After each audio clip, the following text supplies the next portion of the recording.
होंगे तो आप लोग जो यहाँ मौजूद हैं आपके हम कुछ सवाल लेने की कोशिश करेंगे। 30 मिनट का वक्त हमने उसके लिए तय कर रखा है। इस तरह से ये 2 घंटे की बहस पूरी होगी। 2-3 बुनियादी बातें हैं जिनका हमें ध्यान रखना है। किसी भी किस्म की नारेबाजी में हमें शरीक नहीं होना है। ये हल्ला गुल्ला नहीं है, क्योंकि पूरी दुनिया देख रही है तो एक नज़ीर कायम करनी है, एक उदाहरण लोगों के सामने रखना है कि पढ़े लिखे लोग इत्तेफाकी और नाइत्तेफाकी रखते हुए भी, एक दूसरे से सहमति और असहमति रखते हुए भी बात कह सकते हैं। यहाँ पर मेरे JNU के प्रोफेसर बैठे हैं, पुरुषोत्तम अग्रवाल जी, जिन्होंने हमें क्लास में सिखाया है कि सहमति का साहस और असहमति का विवेक, और इसका ठीक उलट भी, ये बड़ा ज़रूरी है। दूसरी बात, ये किसी एक धर्म के बारे में बहस नहीं है, ये बात सबको स्पष्ट होनी चाहिए। किसी धर्म को महान बताने या किसी धर्म को कमतर बताने की ये बहस नहीं है। तो यदि कोई इस उम्मीद से देख रहा है या यहाँ आया है, तो मैं आपको आश्वस्त करना चाहता हूं कि आपको नाउम्मीदी हाथ लगेगी। इस बहस में बहुत ज़्यादा धार्मिक प्रतीकों के इस्तेमाल को लेकर भी ये दोनों लोग जो अभी आपको गंभीर दिख रहे हैं, भले लोग हैं, कल शाम को चाय पर मिले थे, बहुत हंसी मजाक भी इनके बीच हुआ था और गलबैयां डालते हुए एक तस्वीर भी हुई थी। ये इस बात का प्रमाण है कि इंटरनेट पर जो हल्ला मचा हुआ है उसके मुकाबले ये दोनों लोग बहुत ही अच्छे शांत ढंग से बहस के लिए राजी हो गए हैं। ट्विटर की बातें ट्विटर तक सीमित, एलन मस्क आजकल उसको एक्स कहते हैं। और अब इस बहस की शुरुआत मैं इन विद्वानों का, हालांकि इनको परिचय की जरूरत नहीं, पर हो सकता है, हमें पत्रकारिता में सिखाया जाता है कि नेवर अज्यूम, विज्ञान भी यही कहता है। मुफ्ती शमाइल नदवी साहब इस्लामिक विद्वान, शिक्षाविद हैं, कोलकाता के वाहियान फाउंडेशन के संस्थापक हैं, लखनऊ की प्रतिष्ठित दारुल उलूम नदवतुल उलमा से ग्रेजुएशन किया है, सोशल मीडिया और सार्वजनिक मंचों पर अध्यापन और बौद्धिक कामों में सक्रिय हैं और इस समय इंटरनेशनल इस्लामिक यूनिवर्सिटी मलेशिया से PhD कर रहे हैं। अच्छी बात यह है कि पढ़ाई के साथ साथ ट्रैवल ब्लॉग भी बनाते हैं। पेट्रोनस टावर के सामने का ब्लॉग हमने देखा। हमारे साथ जावेद अख्तर साहब हैं। जावेद अख्तर साहब कवि हैं, शायर हैं, गद्य भी लिखते हैं, फिल्मों के लिए संवाद लिखे हैं, गीत लिखे हैं। इससे इतर ये वैज्ञानिक सोच को लेकर या अपने डिक्लेयर्ड एथिज्म को लेकर भी मुखर रहते हैं और अपने तहीं रैशनैलिटी की बात करते हैं। देवियों और सज्जनों, डज गॉड एग्जिस्ट? इस सवाल का जवाब सब अपने अपने तहीं खोजने की कोशिश कर रहे हैं। कोई इसको गॉड डैम पार्टिकल की खोज बताता है, कोई गॉड पार्टिकल की खोज बताता है, कोई हिग्स बोसान की खोज बताता है, कोई ये सवाल जवाब तलाशने की कोशिश करता है कि मास एग्जिस्टेंस में आखिर आया कैसे, हुआ क्या था, सृष्टि के पहले, समय के पहले क्या था। और कोई ये कहता है कि ये सारी खोजें जिस मस्तिष्क में हो रही हैं प्रकृति के क्रम में, वो कैसे विकसित हुआ। मैं उम्मीद करता हूं कि हम आज इन बुनियादी सवालों के कुछ जवाब हासिल करने में कामयाब हों। मैं सबसे पहले मंच पर आमंत्रित कर रहा हूं मुफ्ती शमाइल नदवी साहब को। आइए सर जी।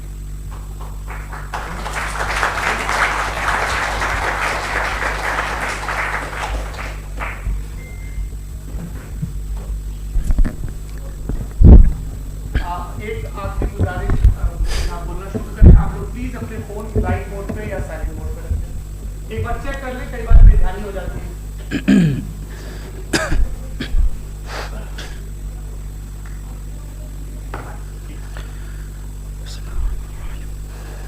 तमाम तारीफें उस क्रिएटर के लिए जिसने इस यूनिवर्स को एक मकसद के तहत पैदा किया है। रिस्पेक्टेड जनाब जावेद अख्तर साहब, मिस्टर सौरभ द्विवेदी और respected audience, thank you all for being here today. आज की डिबेट में चूंकि हम बात करने वाले हैं डज गॉड एग्जिस्ट के टॉपिक पर, तो ये एक ऐसा टॉपिक है जिसके मुताल्लिक कोई भी डिसीजन लेने के लिए अलग अलग स्टैंडर्ड्स हो सकते हैं। लिहाजा डिबेट के शुरू में ये जरूरी है कि हम ये जान लें कि आज के इस टॉपिक में कौन सा स्टैंडर्ड सही होगा और कौन सा गलत होगा। सबसे पहला स्टैंडर्ड जिसे मैं समझता हूं कि हमारे रिस्पेक्टेड जनाब जावेद अख्तर साहब बड़ी तेजी के साथ उसकी तरफ लपकेंगे, वो है साइंस।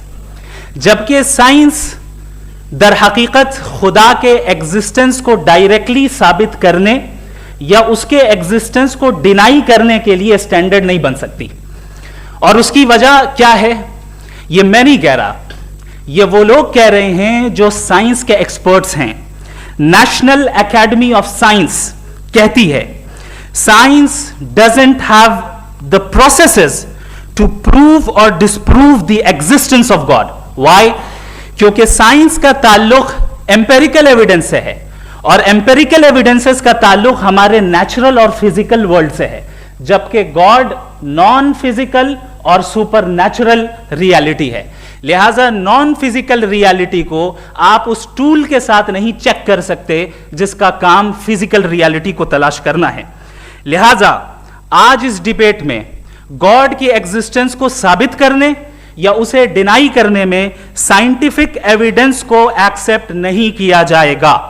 दूसरा स्टैंडर्ड हो सकता है रेविलेशन, कि रेविलेशन के जरिए हम यह साबित करें कि गॉड एग्जिस्ट करता है या नहीं। लेकिन यह स्टैंडर्ड भी आज इररेलेवेंट है। क्यों? क्योंकि रेविलेशन मेरे नजदीक सोर्स ऑफ नॉलेज है, वैलिड सोर्स ऑफ नॉलेज है, लेकिन हमारे जावेद अख्तर साहब के नजदीक यह वैलिड सोर्स ऑफ नॉलेज नहीं है। लिहाजा आज की डिबेट में मैं एक भी एविडेंस किसी भी मजहबी स्क्रिप्चर से नहीं दूंगा ताकि जावेद अख्तर साहब के लिए वो अनएक्सेप्टेबल ना हो। तीसरा जो मेयार हो सकता है वो है ऑब्जर्वेशन, कि भाई कोई कहे कि हमें खुदा दिखाओ, अगर है तो दिखाओ, या ये कि खुदा के एग्जिस्टेंस पर एम्पेरिकल एविडेंस दो। तो ये है दर हकीकत गलत टूल का इस्तेमाल करना। ये ऐसा ही है कि जावेद साहब मुझसे ये मुतालबा करें कि मुफ्ती साहब आप मेटल डिटेक्टर के जरिए प्लास्टिक डिटेक्ट करके दिखाएं। अब चूंकि प्लास्टिक डिटेक्ट नहीं हो पा रही है लिहाजा plastic does not exist. No, you are using the wrong tool. इस टूल से प्लास्टिक को डिटेक्ट नहीं किया जाता। लिहाजा मैं समझता हूं कि गॉड के एग्जिस्टेंस पर एम्पेरिकल एविडेंस का मुतालबा करना एक बचकाना मुतालबा है और हमारे रिस्पेक्टेड जनाब जावेद अख्तर साहब इस स्टेज से अब बहुत आगे निकल चुके हैं। अब बचता है एक ही स्टैंडर्ड, और वो स्टैंडर्ड है अक्ल, लॉजिक, रीजनिंग। और यही वो स्टैंडर्ड है जिसके तहत गॉड की एग्जिस्टेंस को साबित किया जाएगा या गॉड की एग्जिस्टेंस को डिनाई किया जाएगा। लेकिन चूंकि ये बहुत इंपॉर्टेंट और सेंसिटिव टॉपिक है, इसलिए लॉजिकल आर्ग्यूमेंट भी ऐसा होना चाहिए जो डेफिनेटिव हो, इनडेफिनेटिव ना हो, जो 2 और 2 4 की तरह बिल्कुल वाजे हो, जिसे लॉजिकली रिजेक्ट करना पॉसिबल नहीं हो। फॉर एग्जाम्पल हम कहें हमारे रिस्पेक्टेड मिस्टर सौरभ साहब ये एक इंसान है और तमाम इंसान कॉन्शियस बीइंग है, लिहाजा नतीजा क्या निकला, हमारे सौरभ साहब भी कॉन्शियस बीइंग है। क्या ये इनडेफिनेट आर्ग्यूमेंट है या डेफिनेट आर्ग्यूमेंट है? ये डेफिनेट आर्ग्यूमेंट है। ये 2 और 2 की तरह वाजे है, इसमें किसी तरह जो है लॉजिकली इसको रिजेक्ट नहीं किया जा सकता। तो अगर आज हमारे जावेद अख्तर साहब ऐसी कोई अकली दलील और लॉजिकल एविडेंस दें खुदा के ना होने पर जो डेफिनेट भी हो, तो मैं ये ऐलान करता हूं कि यकीनन मैं उस एविडेंस को कबूल करूंगा और उस पर गौर करूंगा। लेकिन साथ में यह भी ऐलान कर देता हूं प्रेडिक्शन के तौर पर कि ऐसा कोई डेफिनेट आर्ग्यूमेंट कोई नहीं पेश कर सकता। दलील हम देंगे और डेफिनेटिव दलील देंगे, लॉजिकल दलील देंगे, ऐसी दलील देंगे जो एंटायर एथिस्टिक वर्ल्ड उसे रेफ्यूट नहीं कर सकती। चलें अब हम एक एग्जाम्पल सोचते हैं, एक सिनेरियो, सिंपल सिनेरियो, तमाम ऑडियंस से गुजारिश है, हम और आप एक आइसोलेटेड आइलैंड पर हैं, ऐसा आइलैंड जहां पे हमसे पहले कोई कभी नहीं गया। चलते चलते आपके सामने अचानक आपने देखा एक पिंक कलर की बॉल पड़ी हुई है। सबसे पहला सवाल आपके जहन में क्या आएगा कि यह बॉल यहां क्यों आई, कैसे आई, ये पिंक कलर की ही क्यों है, कोई और कलर भी हो सकता था, ये इसी शेप में क्यों है, कोई और शेप भी हो सकता था। नेचुरली आप इस तरफ पहुंचेंगे कि कोई ना कोई है जिसने इन स्पेसिफिक प्रॉपर्टीज के साथ इस बॉल को बनाया है और यहां पे रखा है। चूंकि आप जानते हैं कि ये जो बॉल है इसका एग्जिस्ट करना जरूरी नहीं है, ये एग्जिस्ट कर भी सकती थी, नहीं भी कर सकती थी, और एग्जिस्ट करना ही था तो किसी और फॉर्म में करती, किसी और कलर में करती। अब आप इस बॉल को एक्सपैंड करते चले जाएं, एक्सपैंड करते चले जाएं, एक्सपैंड करते चले जाएं, यहां तक कि ये बॉल यूनिवर्स के साइज की हो जाए। बताइए कि क्या साइज के बढ़ जाने से सवाल बदल जाएगा? हरगिज नहीं बदलेगा। अभी भी सवाल रहेगा, ये यूनिवर्स कहां से आया, इन स्पेसिफिक प्रॉपर्टीज के साथ कहां से आया, क्यों आया, किसने बनाया, यह सवाल उस वक्त भी वैलिड रहेगा। लेकिन यह सवाल अगर हम जनाब जावेद अख्तर साहब से करें तो चूंकि इनका वर्ल्ड व्यू एथिस्टिक है, और सिर्फ इनका नहीं, मतलब जितने भी एथिस्ट हैं और एथिस्टिक वर्ल्ड व्यू को रखने वाले से अगर आप ये सवाल करें कि ये यूनिवर्स कहां से आया, तो इनका जवाब या तो आर्ग्यूमेंट फ्रॉम इग्नोरेंस होगा या डॉगमेटिक होगा। या तो ये कहेंगे कि मुझे नहीं पता कि ये कहां से आया, लिहाजा गॉड डज नॉट एग्जिस्ट, ये आर्ग्यूमेंट फ्रॉम इग्नोरेंस है। या ये कहेंगे कि ये यूनिवर्स खुद ब खुद बन गया, इसका मतलब ये है कि उस बॉल को भी खुद ब खुद बन जाना चाहिए, लेकिन बॉल के ताल्लुक से ये एक्सप्लेनेशन एक्सेप्ट नहीं की जाएगी कि खुद ब खुद बन गई, लेकिन यूनिवर्स के ताल्लुक से कर दिया जाएगा। इसे हम दूसरे अल्फाज में डॉगमा भी कह सकते हैं।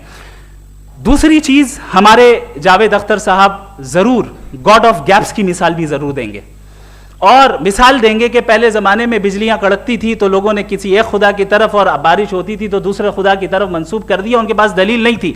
यह हमारा वर्ल्ड व्यू है ही नहीं, यह हमारा वर्ल्ड व्यू है ही नहीं, क्योंकि नेचुरल फेनोमेना के प्रोसेस की इंटरप्रिटेशन को जान लेने से यह कहां से साबित हो गया कि गॉड एग्जिस्ट नहीं करता है। इस पर मैं इंशाअल्लाह अभी आगे बात करूंगा। आप हजरात ये भी देखेंगे, और मैं ये एक्सपेक्ट करता हूं कि हमारे रिस्पेक्टेड जनाब जावेद अख्तर साहब जरूर इमोशनल आर्ग्यूमेंट्स भी देंगे, जो कि एक लॉजिकल फैलेसी है जब बात आती है ट्रुथ को डिसाइड करने में। क्यों? मिसाल के तौर पर वो कहेंगे कि अगर गॉड है तो ईविल क्यों एग्जिस्ट करता है, जबकि मैं कहता हूं ईविल का एग्जिस्ट करना गॉड के एग्जिस्ट करने की दलील है, उसके खिलाफ नहीं है। चूंकि अगर गॉड है तो हम सब उसके सामने अकाउंटेबल हैं, और अगर हम अकाउंटेबल हैं तो अकाउंटेबिलिटी के लिए ईविल का मौजूद होना जरूरी है, उसके बगैर हम अकाउंटेबल नहीं हो सकते। और अगर हम अकाउंटेबल नहीं हैं तो हम जनाब जावेद अख्तर साहब से पूछेंगे कि आप बताएं कि फिर सफरिंग इस दुनिया में क्यों है? अगर खुदा नहीं है तो सफरिंग क्यों है? और उन लोगों के जज्बे का क्या जिनके अंदर सफरिंग के बाद इंतकाम लेने का जज्बा पाया जाता है और वो इस दुनिया से ऐसे ही चले गए, क्या उनकी सारी तकलीफें बेकार चली जाएंगी? अब आ जाएं उसी एग्जाम्पल की तरफ कि बॉल, मुझसे अगर कोई पूछे इस बॉल को किसने बनाया और या इस एक्सपेंडेड बॉल को किसने बनाया, मैं कहूंगा कि चूंकि ये यूनिवर्स और इस यूनिवर्स की तमाम चीजें कॉन्टिंजेंट हैं। कॉन्टिंजेंट होने का मतलब ये होता है कि जो अपने एग्जिस्टेंस पे किसी के ऊपर डिपेंड करती हो, तो जाहिर है ये यूनिवर्स कॉन्टिंजेंट है। और अगर कोई चीज कॉन्टिंजेंट नहीं है तो मैं रिक्वेस्ट करूंगा कि मुझे दिखा दें कि कौन सी चीज यूनिवर्स में कॉन्टिंजेंट नहीं है, हम भी जरा गौर कर लें और हम भी देख लें। और जब कॉन्टिंजेंट चीजें मौजूद हैं तो फिलोसोफर्स की इस्तिलाह के मुताबिक, हम उस टर्मिनोलॉजी के मुताबिक हम उस जगह तक पहुंचते हैं और उस हस्ती तक पहुंचते हैं जिसे नेसेसरी बीइंग कहा जाता है, कि ये वो नेसेसरी बीइंग है जिसका मौजूद ना होना नामुमकिन हो। क्योंकि अगर ये मौजूद ना हो तो सारी चीजें एग्जिस्टेंस में आएंगी ही नहीं, और ये सारी कॉन्टिंजेंट चीजें उसी के ऊपर डिपेंड करती हैं। अब अगर आप ये सवाल करते हैं कि फिर उस हस्ती को किसने बनाया, फिर उसका कॉज क्या है, फिर उसका कॉज क्या है, फिर उसका कॉज क्या है, और एंडलेसली चले जाएं, इसे हम कहते हैं इन्फिनिट रिग्रेस ऑफ कॉजेस, जो कि लॉजिकल फैलेसी है। कॉन्सेप्चुअली इंफिनिटी पॉसिबल है। मिसाल के तौर पे न्यूमेरिकल्स 1 2 3 गिनते चले जाएं, इंफिनिट नंबर्स हैं। मैं कॉन्सेप्चुअली बात नहीं कर रहा, प्रैक्टिकली रियलिटी में साबित करके दिखाएं कि infinite regress of causes possible है या नहीं। अगर पॉसिबल है तो हम मान लेंगे, मिसाल दे दें, और पॉसिबल नहीं है तो एक ही ऑप्शन बचता है जिसे हम कहते हैं नेसेसरी बीइंग। ऐसी नेसेसरी बीइंग जो इंडिपेंडेंट है, क्योंकि अगर वो डिपेंडेंट हुई तो वो नेसेसरी नहीं रहेगी। ऐसी इंडिपेंडेंट बीइंग जो इटर्नल है, अगर वो इटर्नल नहीं होगी, उसकी बिगिनिंग होगी तो वो खुद कॉन्टिंजेंट है। ऐसी बीइंग जो पावरफुल है, क्योंकि कॉन्टिंजेंट को एक्चुअलाइज करने के लिए पावर चाहिए। ऐसी बीइंग जो इंटेलिजेंट है और नॉलेजेबल है, क्योंकि ये यूनिवर्स स्पेसिफिक फॉर्म और स्पेसिफिक लॉज ऑफ नेचर के तहत प्रिसाइजली चल रहा है। Thank you. थैंक यू मुफ्ती साहब। मैं इन दलीलों के बाद जावेद अख्तर साहब से गुजारिश करूंगा, आप बैठ के बोलना चाहेंगे या बाहर? जी।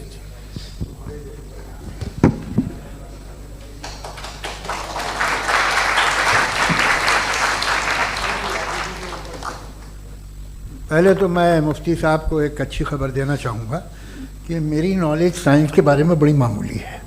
तो आप फिक्र ना करें उसकी, लेकिन कुछ कॉमन सेंस है मुझ में। देखिए, ये खुदा का तस्वुर कोई नया तस्वुर नहीं है, ये सदियों से रहा है। ये कुछ रिलीजन 3000 साल पुराने होंगे, 4000 साल पुराने होंगे, लेकिन इंसान कोई 10,000 12,000 साल से एग्जिस्ट करता है होमोसेपियन की शक्ल में, और हमेशा कुछ ना कुछ मज़हब रहे। ये मज़हब जाहिलों के नहीं थे, ये मज़हब एक ऐसी ग्रीक सोसाइटी के थे जहाँ बड़े बड़े फिलोसफर्स पैदा हो गए। ये मज़हब इजिप्शियंस के थे जिन्होंने पिरामिड्स बनाए थे। ये रोमन्स के थे कि जिनका आर्किटेक्चर और सेनेट यानी पहली बुनियाद डेमोक्रेसी की लिमिटेड थी, मगर डेमोक्रेसी थी, ये उन लोगों ने किए थे। तो इनका जो जुपिटर था, रा था, ज़्यूस था, उन्हें उस पर इतना ही एतमाद था जितना आज किसी मजहबी आदमी को अपने खुदा पे होगा। क्रिश्चियनिटी आने से पहले यूरोप में एक मजहब था जर्मेनिक रिलीजन। उसका एक खुदा था, उसकी एक बीवी थी, उसके 2 बेटे थे, एक बेटी थी। फिर जर्मनी में जब यूरोप में क्रिश्चियनिटी आई तो वो खुदा, उसकी बीवी और पूरे ख़ानदान चला गया। तो हमने, अगर हम हिस्ट्री देखें तो खुदा जो है वो ज़्यादातर फ़ानी है, वो हमेशा रहे नहीं। और वो जो लोग इन्हें मानते थे उनको आप कहें वो तो जाहिल थे, उन्हें तो कुछ पता ही नहीं था, ऐसा नहीं है। वो अपने वक्त में बड़े काबिल लोग थे और अपने वक्त में उन्होंने बड़े बड़े काम किए हैं, फिलोसफर्स थे, साइंटिस्ट थे, लेकिन उनका मजहब कहाँ गया, उनके खुदा कहाँ गए? आज जो खुदा हैं दुनिया में लोग उन्हें मानते हैं। आपको क्या मालूम कि कितने बरसों के बाद क्या होने वाला है? हम यूरोप में देखते हैं तो चर्च खाली हैं। तो वक्त के साथ चीज़ें बदलती हैं। जहाँ तक इसका ताल्लुक है मजहबों का, हर मजहब आपसे एक चीज़ मांगता है, फेथ। ये फेथ क्या चीज़ होती है? What is the difference between faith and belief? ये तो बहुत ही अहमखाना बात होगी कि कोई आदमी कहे साहब अगर खुदा है तो मुझे दिखाइए। ये तो जाहिलाना बात हुई। मैंने तो नॉर्थ पोल नहीं देखा है, मगर मैं मानता हूँ कि नॉर्थ पोल है। मैं क्यों मानता हूँ? इसलिए कि अगर ये दुनिया राउंड है तो उसका कोई टॉप होगा। कुछ लोग हैं जो वहाँ गए भी हैं, कॉमन सेंस कहता है कि ऐसा होगा, सबूत है, गवाह है, रीज़न है। तो ये मेरा फेथ नहीं है। तो फेथ में और बिलीफ में डिफरेंस क्या है? जो मजहब मांगता है आपसे, हर मजहब फेथ मांगता है। फेथ का मतलब यह है कि ना कोई गवाह हो, ना कोई सबूत हो, ना कोई रैशनल हो, ना कोई लॉजिक हो, ना कोई प्रूफ हो, मगर तुम एक बात को मानो। यह है फेथ। वरना बिलीफ होता। अगर इसमें कुछ भी सबूत होते, गवाह होते, तो फिर इसे आप बिलीफ कहते हैं। जैसे मेरा बिलीफ है कि नॉर्थ पोल है, मेरा फेथ थोड़ी है। फेथ इन तमाम शर्तों को रद्द करता है। तो फिर स्टुपिडिटी क्या है? अगर मैं एक बात ऐसी मानूं जिसकी ना कोई लॉजिक है, ना कोई रैशनल है, ना कोई प्रूफ है, ना कोई गवाह है, ना कोई सबूत है, और मैं उसे मानूं, तो ये स्टुपिडिटी हुई। इसे ही भाई कल को मैं यकीन कर लूँ कि एलोन मस्क जो है मेरा भाई है, तो मुझे इंतहाई खुशी होगी, सुकून भी बहुत मिलेगा मुझे। लेकिन और कहे भाई क्यों मानते हो, क्या सबूत है? भाई वो तो अमेरिकन है और तुम तो इंडियन हो, वो तो नस्ल अलग है, तुम्हें कभी मिले भी नहीं। साहब देखिए मेरा फेथ है, इस पर बात न किया। फेथ का मतलब ही यह है कि आप प्रूव नहीं कर सकते। अगर आप प्रूव कर सकते हो तो फेथ की जरूरत ही नहीं, फिर तो आप बात करेंगे, आप कितनी बहस कर लीजिए। अल्टीमेटली दुनिया का हर मजहब फेथ पे टिका है, और फेथ का मतलब है एक ऐसा यकीन जिसका कोई सबूत, कोई गवाह, कोई रैशनल नहीं। अब आप ये कहें, क्या आप ये क्यों कह रहे हैं कि साहब ये कायनात किसने बनाई? कमाल ये है कि आपने बताया कि एक आइलैंड पे गए और एक बॉल देखी। आपने ये नहीं कहा कि आइलैंड किसने बनाया, आपको सिर्फ बॉल पे हैरत हुई। हमने आइलैंड पे हमने हैरत नहीं की, होते हैं आइलैंड। इसी तरह ये आइलैंड है, सितारे, ये गैलेक्सीज, ये सब आइलैंड हैं खला में। हम उन्हें टेकन फॉर ग्रांटेड लेते हैं, हम पूछते नहीं कैसे बनाए। आपने जजीरे के बारे में नहीं पूछा है। मेरी पैदाइश कैसे हुई? क्या मैं प्लान पैदा हुआ था? I was plan to be born, या एक लकी स्पर्म था जो किसी एक से चिपक गया? मेरी पैदाइश रैंडम। और इंसाफ जिसे आप कहते हैं, इंसाफ का तो नेचर से कोई वास्ता ही नहीं। जो आप कहते हैं कि एक दिन इंसाफ मिलेगा, इंसाफ is a human concept, nature में कोई इंसाफ नहीं। अगर शेर हिरन को खा जाता है तो उसे कोई सजा नहीं मिलती। अगर एक आंधी आती है और हरे भरे पेड़ों को उखाड़ के फेंक देती है तो आंधियों की जेल नहीं होती है। नेचर में इंसाफ नहीं, इसलिए मुझे नेचर को इंसाफ की जरूरत भी नहीं। नेचर तमाम एक है। अब हम कहें कि साहब ये देखिए जो मैंने खाना खाया था, ये मेरी आंखों ने यूं कर दिया उसे, तो इसे सजा मिलने नहीं, वो सिस्टम है, ऐसे ही चल रहा है। नेचर बगैर इंसाफ के है। इंसाफ इज अ ह्यूमन कॉन्सेप्ट। तो जो आपसे कहता है कि मैं तुम्हें इंसाफ दूंगा, वो इंसानी जहन की पैदावार है। ये नेचुरल है ही नहीं, ये आसमानी है ही नहीं। नेचर का तसव्वुर, इंसाफ का तसव्वुर। भाई आप साथ मिलते हैं, अब आप लेफ्ट हैंड ड्राइव कर लें, ये क्या है? तमाम सच, तमाम नेकी, तमाम शराफत लेफ्ट हैंड ड्राइव है। वरना क्या होगा, या तो आप क्योस कर देंगे, आपका एक्सीडेंट हो जाएगा, या आप किसी को मार देंगे, या ट्रैफिक जैम हो जाएगा। झूठ, बेईमानी, रिश्वतखोरी, ये तमाम जो है driving on the wrong side है। इसके ऊपर कुछ नहीं। ये तो हमने बनाया, जैसे हमने लेफ्ट हैंड ड्राइव बनाई है। ये कॉन्सेप्ट ऑफ इंसाफ जो है ये हमारा है, इसका नेचर से कोई वास्ता नहीं। शेर खा जाता है हिरन को, उसे जेल होती है क्या? कुछ भी नहीं, है ही नहीं। तो ये जो दुनिया के रिलीजन प्रॉमिस करते हैं आपसे इंसाफ, इसी से मालूम होता है कि मैन मेड है। ये तसव्वुर कहीं और का है ही नहीं। जो नेचर है, कुछ लोग कहते हैं नेचर ही खुदा है, तो नेचर में तो इंसाफ नहीं कहीं। और आप वादा कर रहे हैं कि तुम्हें मरने के बाद इंसाफ मिलेगा। मुझे अगर मिलेगा तो मैं बहुत खुश होऊंगा, लेकिन मैं यकीन नहीं कर पाता हूं, इसलिए कि मैं फेथ नहीं पैदा कर सकता। The very fact that religions demand faith, इसका मतलब है कि उनके पास जस्टिफिकेशन नहीं है। अच्छा था, फिर रिलीजन अगर मॉडरेशन में है, कोई सा भी नहीं, वो आप में कुछ खूबियां भी पैदा करता होगा, देखिए उससे ये फायदा है, वो फायदा है। अल्कोहल जो है वो ज़्यादातर दवाओं में यूज होती है, और एक सर्वे किया गया था अमेरिका में कि लॉन्जिटिविटी किन लोगों की है। तो एक तरफ वो लोग थे जो शराब पीते ही नहीं थे, और एक तरफ वो थे जो एक बोतल शराब रोज पीते थे। सबसे ज़्यादा लंबी उम्र की है जो 2 पैक नाप के शराब पीते और खाना खाते हैं। मगर हम शराब को बुरा समझते हैं, मैं भी बुरा समझता हूँ। क्यों? ऐसा होता नहीं। कुछ चीज़ों में आदत होती है कि वो बढ़ती है।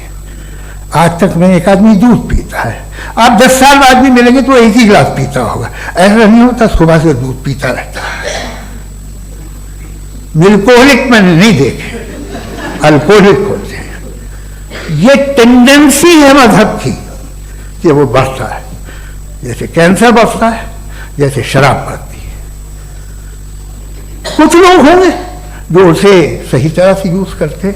मुझे यकीन है कि हमारे मुफ्ती साहब भी उनमें से एक, इनसे बहुत खुशी हुई मुझे इनसे मिलकर। लेकिन कितने लोग हैं कि आज आप देखते हैं दुनिया में जो तबाहियां हैं, इनमें कितना हाथ है उन लोगों का जो बिलीवर कहते था मजहब ये नहीं कहता, ना कहता होगा, मगर जब ये मजहब पीते हैं तो ऐसे बिहेव करते हैं। थोड़ा सा अगर हो तो शायद बहुत अच्छी बात, लेकिन शराब थोड़ी सी नहीं रहती, उसमें टेंडेंसी है पहले। थोड़ा सा अगर 2-3 कैंसर के सेल हो ना बॉडी में तो आदमी स्लिम रहेगा, लेकिन वो 2-3 सेल नहीं रहते, वो मल्टीप्लाई होते हैं। जावेद साहब टाइम पूरा हो गया। टाइम हो गया, लो बस बात खत्म हो गई। अच्छा, मुझे कुछ और कहने को था भी नहीं। जी, मैं पहले जवाबी दौर के लिए इनवाइट कर रहा हूं मुफ्ती साहब को। Your rebuttal round 1, you have 7 minutes.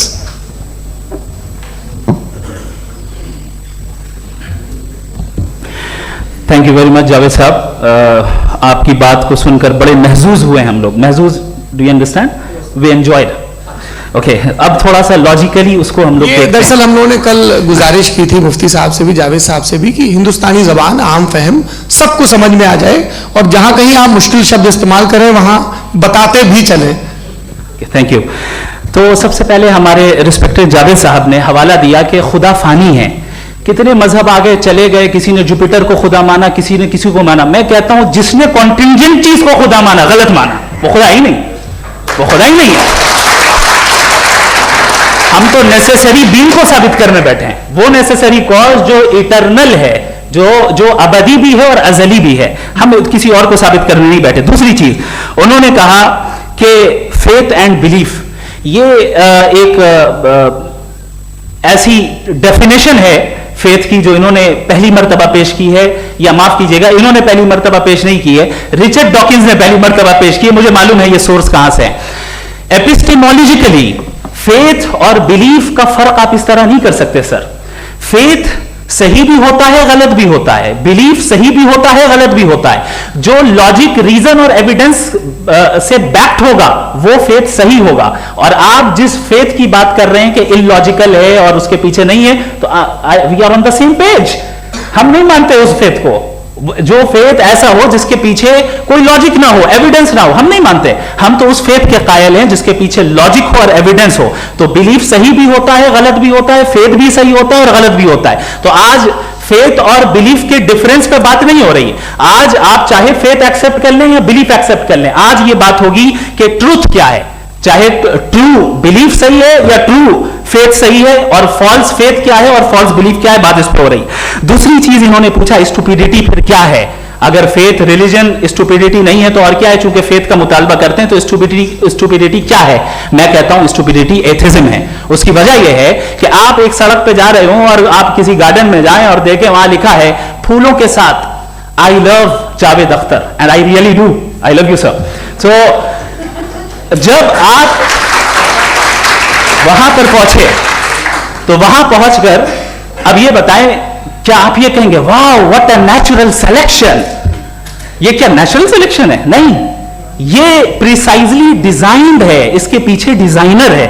लिहाजा अगर कोई एक ऐसी कॉमन सेंस की बात को कबूल नहीं कर रहा है कि यूनिवर्स जो इतनी प्रिसाइजली काम कर रहा है, हम कह दें कि खुद ब खुद बन गई, मैं समझता हूं इससे बड़ी स्टुपिडिटी और कुछ नहीं है। ये रैशनल चीज है। फिर हमारे सर ने कहा कि आपने बॉल पे फोकस किया, आइलैंड पे फोकस नहीं किया। अरे आइलैंड को किसने बनाया यही समझाने के लिए तो बॉल की मिसाल दे रहा हूं। और बॉल भी कॉन्टिंजेंट है, आइलैंड भी कॉन्टिंजेंट है, दोनों नेसेसरी बीइंग का मुतालबा करते हैं। आगे इन्होंने कहा कि नेचर में कोई इंसाफ नहीं है। हम डिसाइड करते हैं कि मोरालिटी क्या होती है, इंसाफ क्या होता है। हम डिसाइड करते हैं, जैसे ड्राइविंग सीट में ट्रैफिक वाला, ये तो किसी खुदा ने नहीं कहा, ये है, इसे कहते हैं फॉल्स इक्विवेलेंस। ये एक लॉजिकल फेलेसी है। आपने जो है मिसाल दी ड्राइविंग की और ट्रैफिक की, ये सब्जेक्टिव मोरालिटी है। आप सब्जेक्टिव मोरालिटी को मिसाल बनाकर ऑब्जेक्टिव मोरालिटी के ऊपर नहीं थोप सकते। इंसाफ की ऑब्जेक्टिव मोरालिटी। अगर आप ये कहते हैं कि नेचर में इंसाफ नहीं है तो इंसाफ का न होना ये नेचुरल हुआ, तो फिर नेचर को नेचर रहने दे, क्यों हम इतना स्ट्राइव कर रहे हैं दुनिया में इंसाफ लाने के लिए? ये तो इलॉजिकल बात है, इरैशनल बात है। इसलिए बहुत सी चीजें ऐसी हैं जो ऑब्जेक्टिवली जो है इविल या गुड हैं, और बहुत सी चीजें ऐसी हैं जो सब्जेक्टिवली हैं। सब्जेक्टिवली जो मोरल होता है या इमोरल होता है उसको हम सोशल कंसेंसस से या पर्सनल प्रेफरेंस से डिसाइड करते हैं। लेकिन जो ऑब्जेक्टिव मोरालिटी है जिसमें इंसाफ आया, जो इन्होंने बार बार रिपीट किया, ये ऑब्जेक्टिव है, सब्जेक्टिव नहीं है। अगर आप कहते हैं ये सब्जेक्टिव है तो मेरा सवाल आपसे ये है, क्या सोशल कंसेंसस के जरिए अगर जुल्म को सही करार दे दिया जाएगा तो आप जुल्म को जस्टिफाई करेंगे? दूसरी चीज, इन्होंने ये कहा कि 2 पैक शराब पी लें तो वो उतने पे नहीं रहता, बढ़ जाता है। यही मामला मजहब के साथ है, 2 पैक आप पी लें बढ़ेगा। तो ये एक ऐसी मिसाल है, इसको कहीं भी फिट कर लें कि आप एथिज्म पे जब फिट करें, जब आप 2 पैक एथिज्म का लेंगे ना तो वो बढ़ बढ़ के नॉर्थ कोरिया बनेगा। Thank you.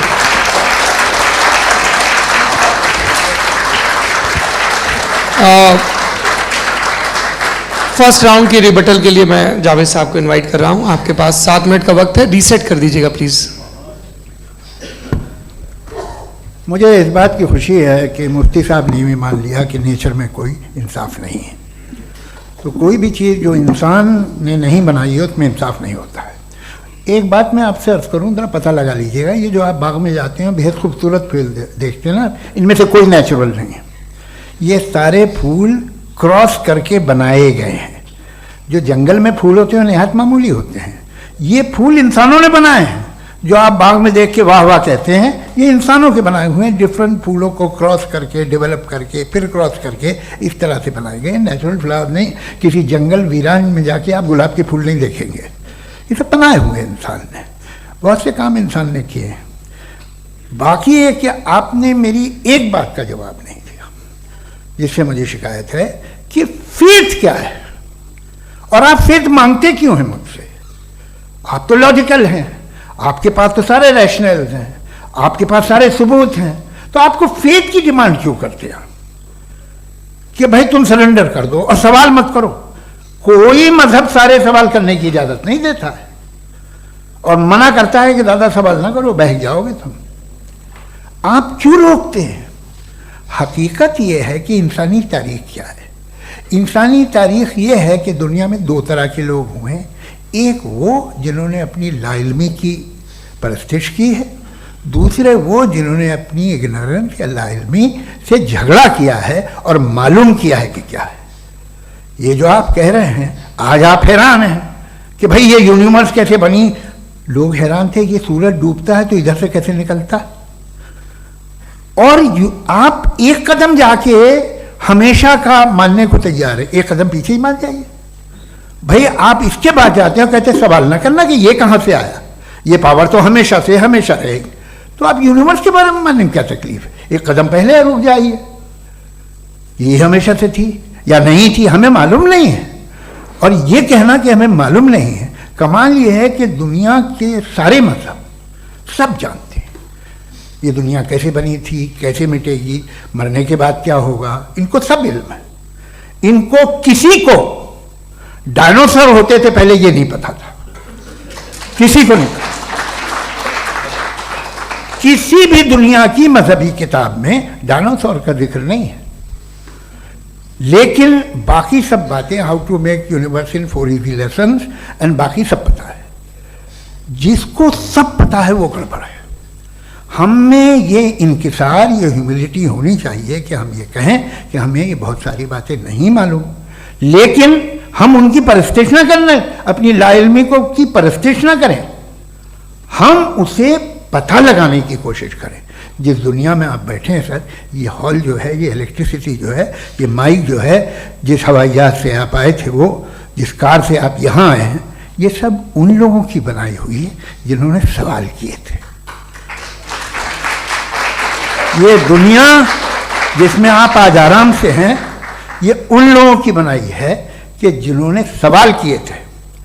और हर स्टेज पे इन सवालों को मकरूह कहा गया था, गलत कहा गया था। आप जरा तारीख पढ़िए, एक बड़ी दिलचस्प किताब है बर्ट्रैंड रसेल की, जिसमें उसने रिलीजन एंड साइंस कि कब से रिलीजन जो है साइंस के अगेंस्ट है। और हद तो यह है कि भाप के इंजन के खिलाफ थे, स्टीम इंजन के भी खिलाफ थे, और फतवे हुए उन पे, वेटिकन ने दिए। तो ये हमेशा, अभी जैसे ही ये राइट विंगर आते हैं अमेरिका में पावर में, तो वो जो अपना ये क्या बोलते हैं उसे, सीड क्या वर्ड है, सीड क्या जो, हाँ नहीं सीड जो होते हैं जिन पे जी नहीं भाई, वो जो ह्यूमन बॉडी के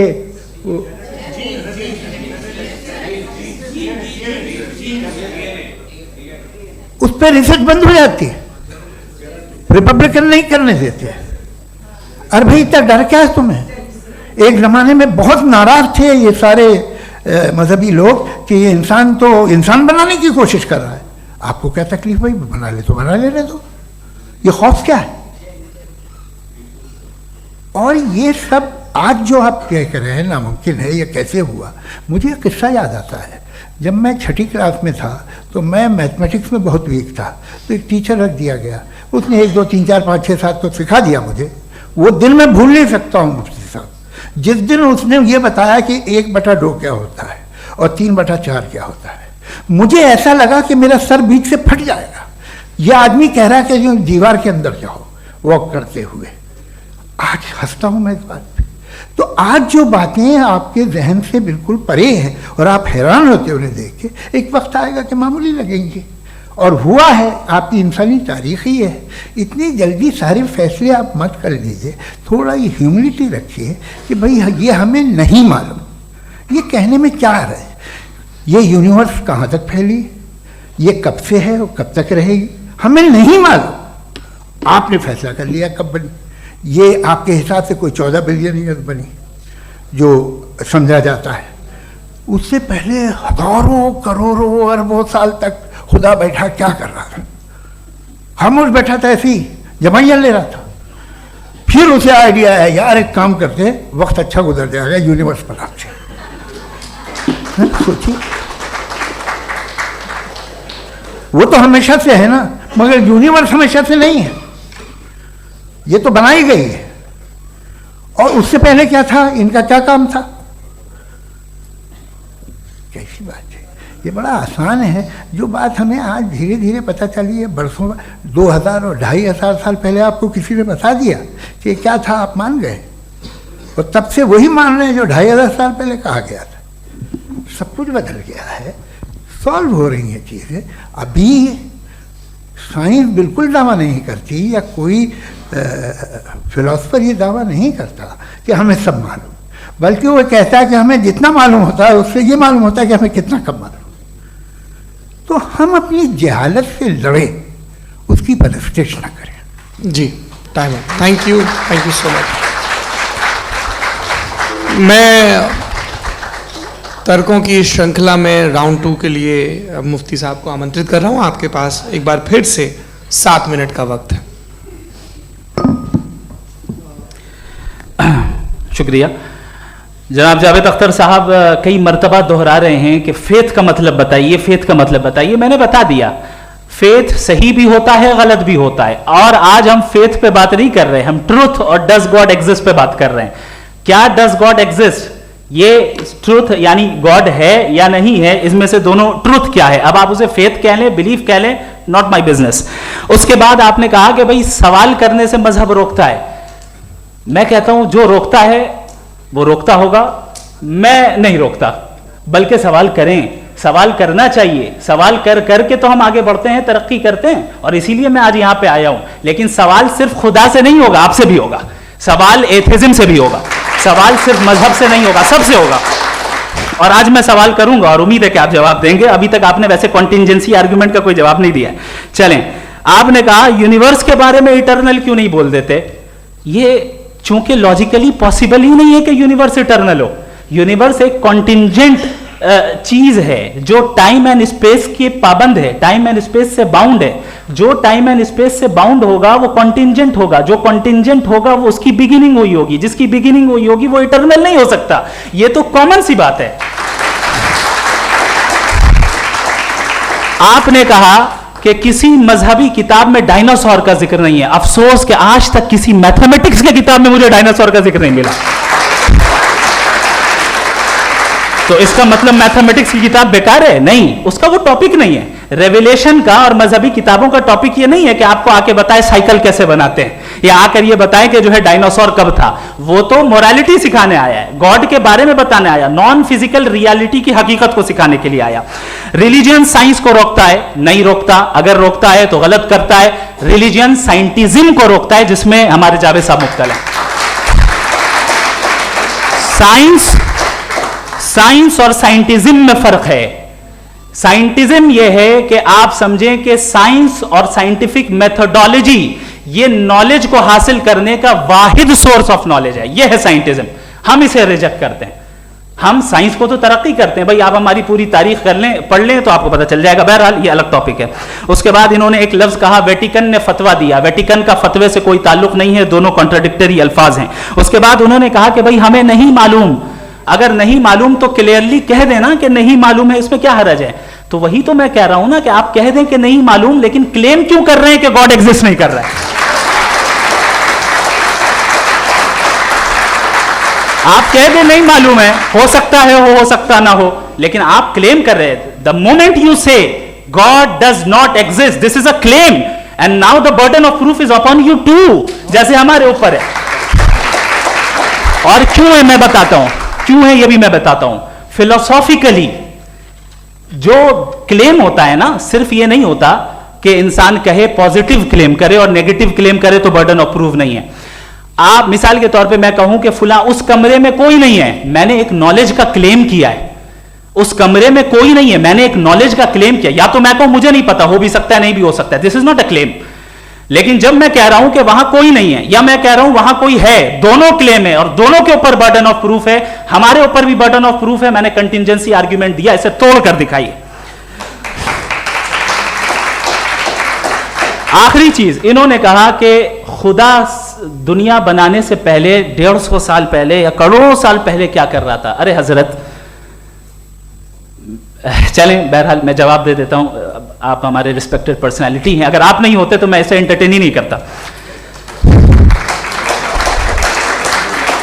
टाइम ये 100 साल पहले या 100 साल बाद, पहले बाद में अभी, ये वो अल्फाज हैं जिनका ताल्लुक टाइम से है। टाइम शुरू ही हुआ है यूनिवर्स की बिगिनिंग के बाद, तो उसके पहले खुदा क्या कर रहा था, सवाल इलॉजिकल है, ये फेलेसी है। यानी आप ये कह रहे हैं कि यूनिवर्स के बनने से पहले खुदा क्या कर रहा था, टाइम के बनने से पहले, पहले का ताल्लुक टाइम से, टाइम उस वक्त था ही नहीं, तो ये सवाल ही इनवैलिड है खुदा के ताल्लुक से। दूसरी चीज, आर्ग्यूमेंट ऑफ कंटिजेंसी जो मैंने आपके सामने पेश की है, आपने बार बार ये प्रूफ किया और ये कह रहे हैं कि गॉड ऑफ गैप्स। देखिए पहले नहीं मालूम था, साइंस ने कर दिया। सिंपल की मिसाल से मैं समझा देता हूं।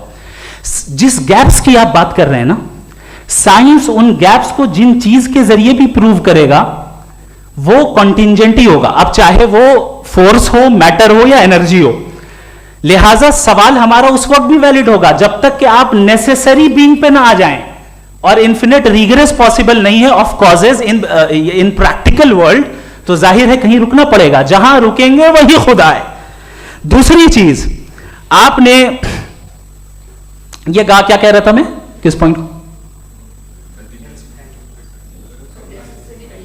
What? Oh no, after that, just now. हाँ, जहां रुकेंगे वही खुदा है। बहरहाल तो टाइम का जिक्र हो गया, गॉड ऑफ गैप, सॉरी, या इसकी एक मिसाल आप ले लें।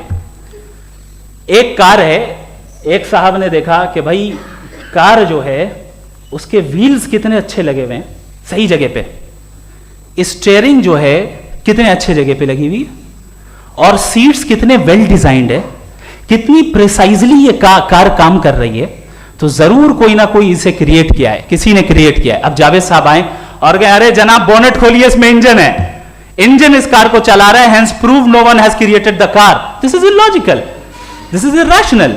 आपने इंजन के जरिए उस गैप को तो साबित किया, लेकिन क्या उससे कार की जो क्रिएशन है और उसका जो क्रिएटर है ये इम्पॉसिबल हो जाए, ऐसा पॉसिबल है? उसका सवाल खत्म हो जाए, ऐसा पॉसिबल है? नहीं। आपने गैप्स को फिल करके, कॉन्टिंजेंट चीजों से गैप्स को फिल करके हमारे ऑब्जर्वेशन को और ब्रॉड कर दिया।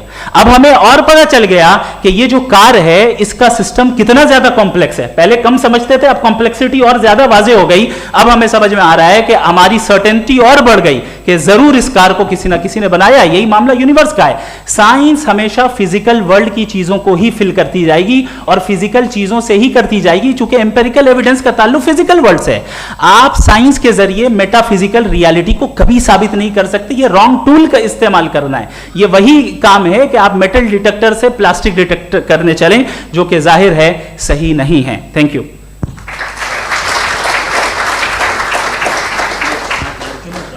जी, ये आर्ग्यूमेंट का राउंड 2 है। हाँ। 7 मिनट है। पहले तो मैं आपसे अर्ज करूं कि आपने कहा कि जब कायनात ही नहीं थी तो वक्त भी नहीं था, कुछ भी नहीं था। कैसे नहीं था? खुदा था। एक एग्जिस्टेंस तो था ना खुदा का। तो जब खुदा था तो वक्त भी होगा। ऐसा नहीं कि कुछ भी नहीं था, खुदा था। अच्छा, बाकी एक आपने कहा साहब आप साबित कीजिए, आपके पास भी लॉजिक है या मेरे पास भी लॉजिक है। आप मेरा जिम्मेदारी नहीं है साबित करना कि खुदा है। बर्टन रसल ने बड़ी अच्छी बात कही। बर्टन रसल ने बड़ी अच्छी बात कही। मैं आपसे अगर ये दावा करूं कि एक चाय की केतली मरीख के चारों तरफ घूम रही है, मार्स के चारों तरफ, तो यह आपका काम नहीं है कि आप साबित करें कि कोई चाय की केतली नहीं है। ये मेरा काम है, मैंने दावा किया है। ये दावा तो मजहबी लोग करते हैं कि खुदा है। मैं क्यों साबित करूं कि नहीं है? जब तक आप मुझे कन्विंस नहीं कर दें मैं नहीं मानूंगा। आपकी जिम्मेदारी है, मेरी जिम्मेदारी नहीं है। दोयम ये कि ये जो आप कह रहे हैं, जो गैप्स हैं, ये गैप जब जब किसी मजहब को चैलेंज करते हैं, जब ऐसा कोई बात आती है तो हंगामा हो जाता है कि जब वो चैलेंज करें किसी फेथ को। ये तमाम साइंस जो है इसे मुख्तलिफ जगहों पे मुख्तलिफ वक्तों में मजहब ने रोकने की कोशिश की है। ये किताब है religion and science, Burton Russell की, पढ़िएगा, अच्छी लगेगी आपको। तारीख ही है साइंस, मजहब की साइंस से उसका यही रिश्ता है। अच्छा, अब ये हम सोचें कि बहरहाल ये वजूद जो है मजहब और ये बिलीव इन गॉड इंसान को बेहतर बना देता है। तो एक काम कीजिए, हिंदुस्तान वर्ल्ड का नक्शा लीजिए और मार्क कीजिए कि रिलीजन कहाँ कहाँ ज़्यादा है, कहाँ कहाँ, चाहे वो लैटिन अमेरिका हो या मिडल ईस्ट हो या फार ईस्ट हो या हिंदुस्तान के वो इलाके जहाँ मजहबियत ज़्यादा है। रख दीजिए नक्शा अलग। अब दूसरा नक्शा कि कहाँ कहाँ नाइंसाफ़ी, रिप्रेशन, औरतों के हुकूक की पामाली, जुल्म, डिक्टेटरशिप कहाँ है, नक्शा एक ही होगा। तो आप मुझे बताएं कि जो इसका तरकीब इस्तेमाल क्या है? खुदा का तरकीब इस्तेमाल तो बताइए। आप छोटी सी दवा सड़क पे बेचते हैं, उसकी भी तरकीब इस्तेमाल बताते हैं। इसके इस्तेमाल से तो फायदे नहीं हुआ किसी को। जो सारे के सारे खराब मुल्क हैं, खराब समाज है, वो सारे जुल्म खुदा के नाम पे करते हैं। वो गलत करते हैं, सही करते हैं, मुझे क्या लेना देना उससे? इस्तेमाल से मालूम होता ना। एक विस्की की बोतल कभी शायद देखी हो आपने, लाल रंग की होती है, उस पर रोशनी और छपड़ा इंतहाई खूबसूरत लगती है, क्या बिगाड़ रही है किसी का? उसका इस्तेमाल गलत है, इसलिए आप उसे नापसंद करते हैं। इसका इस्तेमाल गलत है, इस तसव्वुर का इस्तेमाल ही गलत है और हमेशा से गलत हुआ है। आप देख लीजिए, इंसानी तारीख देख लीजिए, आज देख लीजिए, हिंदुस्तान देखिए, दुनिया देख लीजिए क्या हो रहा है। इसे कैसे इस्तेमाल कर रहे हैं? फेथ वाले लोग क्या फेयर हैं, जस्ट हैं, जो अपने खुदाओं पे यकीन रखते हैं, वो किस तरह के लोग हैं? वो लोगों को इंसाफ देते हैं, वो बेहतर इंसान बने। तो इस दवा का फ़ायदा क्या है? चलो बहुत फ़ायदा हो रहा तो मैं इस्तेमाल कर लूँगा, मैं मुझे तो इस दवा का कोई फ़ायदा दिखता ही नहीं। मुझे तो ऐसा लगता, मैं एक और बात बताऊँ, अगर कोई आदमी मजहबी है और अच्छा आदमी है तो मैं उसकी बहुत इज्जत करता हूँ, इसलिए कि मेरा ख्याल है मजहबी आदमी का अच्छा होना मुझसे अच्छा होने से ज़्यादा मुश्किल है। भाई हर चीज़ की एक लिमिट है। आप इतना भाग सकते हैं, इतना नहीं भाग सकते, इतना वजन उठा सकते, इतना नहीं उठा सकते, इतना दूर देख सकते हैं, इतना दूर नहीं देख सकते। उसी तरह कॉमन सेंस कहता है कि आप में नेकी का भी एक कोटा होगा। अब आप अगर सुबह जाते हैं अपनी इबादत गाह और इबादत करते हैं तो बाहर निकलते हैं तो आप तो यही महसूस करते हैं कि आपने एक बहुत अच्छा काम किया, आपकी नेकी का एक बहुत बड़ा कोटा खर्च हो गया जिससे किसी का कोई फायदा नहीं हो। मैं तो नहीं जाता हूँ, तो मुझे तो किसी को खाना खिलाना पड़ेगा, किसी बेवा की मदद करनी पड़ेगी, मैं अपना कोटा कैसे कंज्यूम करूँ? आप अपना कोटा सारे मजहबी लोग इंतहाई यूजलेस कामों में यूज करते हैं, उसके बाद भी अगर आप में बच्ची है थोड़ी सी शराफत, तो भाई वाह क्या बात है।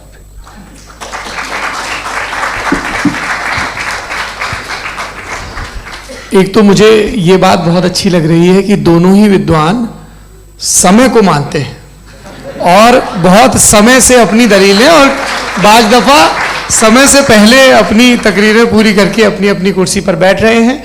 ये इस आर्ग्यूमेंट का राउंड 2 पूरा हुआ। अब रिबटल का राउंड 2 है और उसके बाद क्रॉस एग्जामिनेशन होगा। नहीं, आपका आर्ग्यूमेंट हो गया सर। हमारे यहाँ स्कूल के सिलेबस में पंच परमेश्वर कहानी पढ़ाई जाती है, प्रेमचंद जी की लिखी हुई। आप निश्चिंत रहिए, आपके कोई राउंड में मिस नहीं होने दूंगा। रिबटल का राउंड 2, मुफ्ती शमाइल नदवी साहब।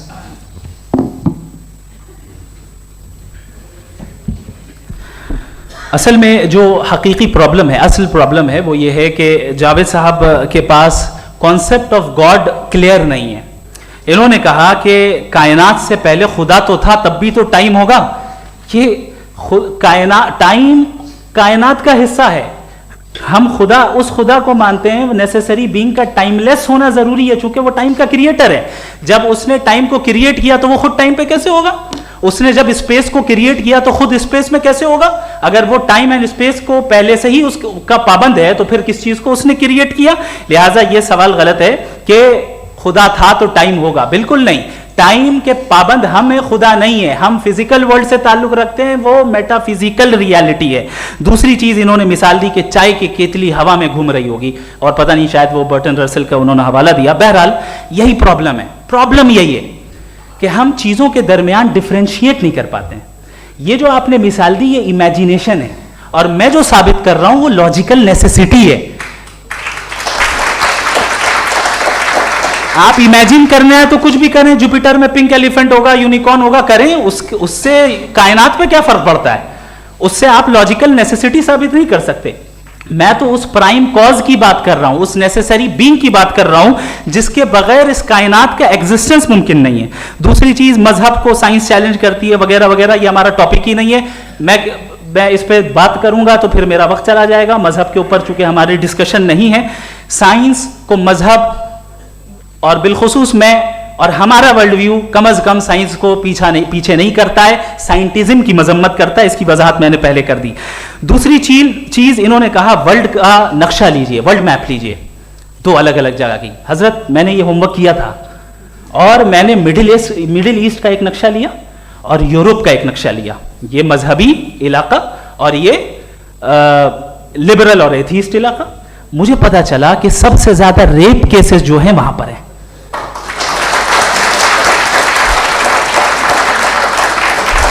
मुझे ये पता चला यूएन की रिपोर्ट के मुताबिक, मैं ये अपने घर से नहीं लेके आ रहा, कि जो वर्किंग वुमेन है यूरोपियन कंट्रीज में, उसमें 81% वुमेन सेक्सुअल हैरेसमेंट का वर्क में शुमार हो रही है। ये मिडिल ईस्ट में नहीं हो रहा है, वो मजहबी लोग हैं इसलिए नहीं हो रहा है। दूसरी चीज, आपने ये कहा कि मजहबी आदमी का अच्छा होना हमारे अच्छे होने से बहुत मुश्किल है, बहुत मुश्किल है। तो इसका मतलब यह है कि गॉड के अलावा आपके पास अच्छे और बुरे का कोई स्टैंडर्ड है। मैं चाहूंगा कि कन्वर्सेशनल स्टाइल वाले डिस्कशन और सेगमेंट पे इसी पे बात कर लेते हैं। Thank you very much.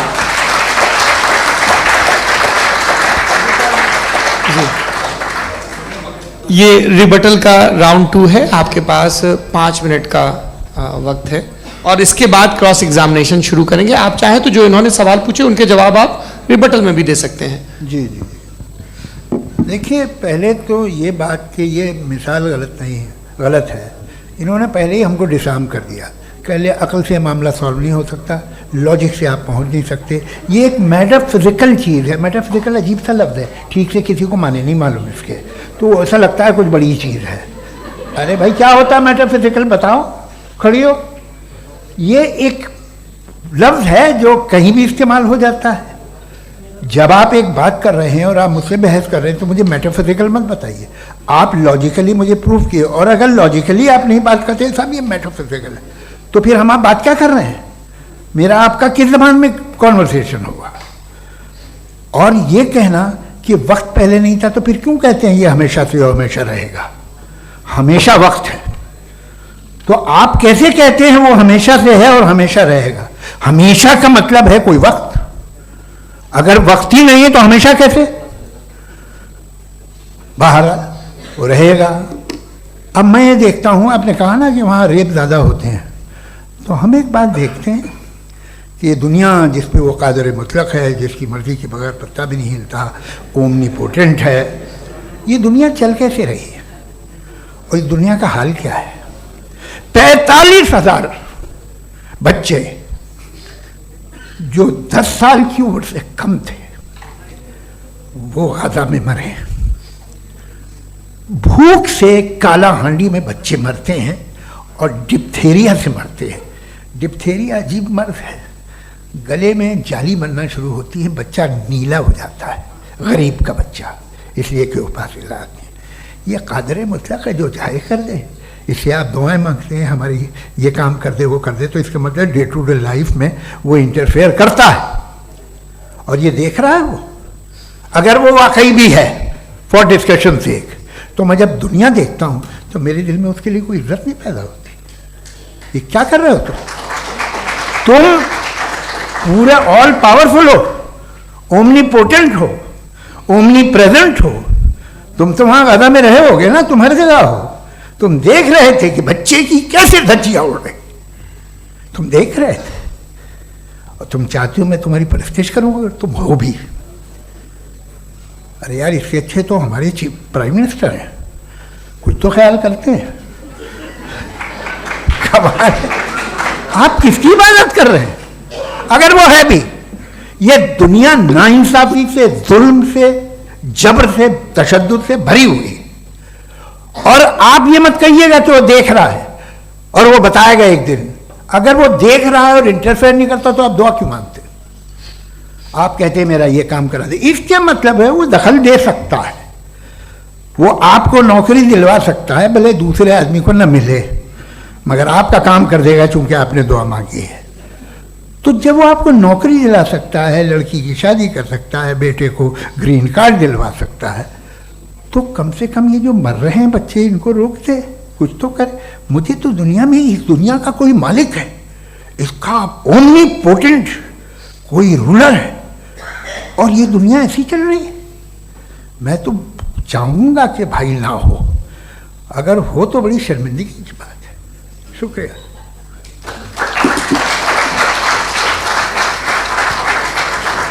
देवियों और सज्जनों, इस बहस के 2 राउंड और 2 रिबटल पूरे हो चुके हैं। अब सबसे ज़रूरी और सबसे मुश्किल राउंड शुरू हो रहा है, क्रॉस एग्जामिनेशन का। अब इन विद्वानों की सज्जनता की एक परख भी होगी, और वक्त हमने 16 मिनट का तय किया है। पहला सवाल आप पूछना चाहेंगे? जी बिल्कुल। पहले बोले भी आप माइक ले लीजिएगा हाथ में, ये नीचे से ऑन हो जाएगा। जी मैं बोलता हूँ, ये डायस हटा सकते हैं क्या हम थोड़ा क्विकली? डायस पीछे कर दीजिए बस थोड़ा सा, है, ताकि ये जो दाएं बाएं लोग बैठे हैं, इसे हटा ही दीजिए। अब हम वहाँ तो जाने वाले नहीं, आराम से आराम से दोनों तरफ से हटा दीजिए।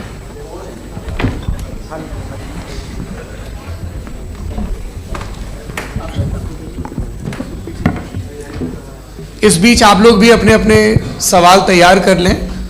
ये ध्यान रखेंगे कि मैं यहाँ से सवाल लूँगा, आप लोगों को अपना हाथ ऊपर करना है, अपना नाम बताना है और अधिकतम 3 वाक्यों में अपना सवाल पूरा करना है। कई लोग सवाल की जगह भाषण देने लगते हैं, उससे आज बचना है।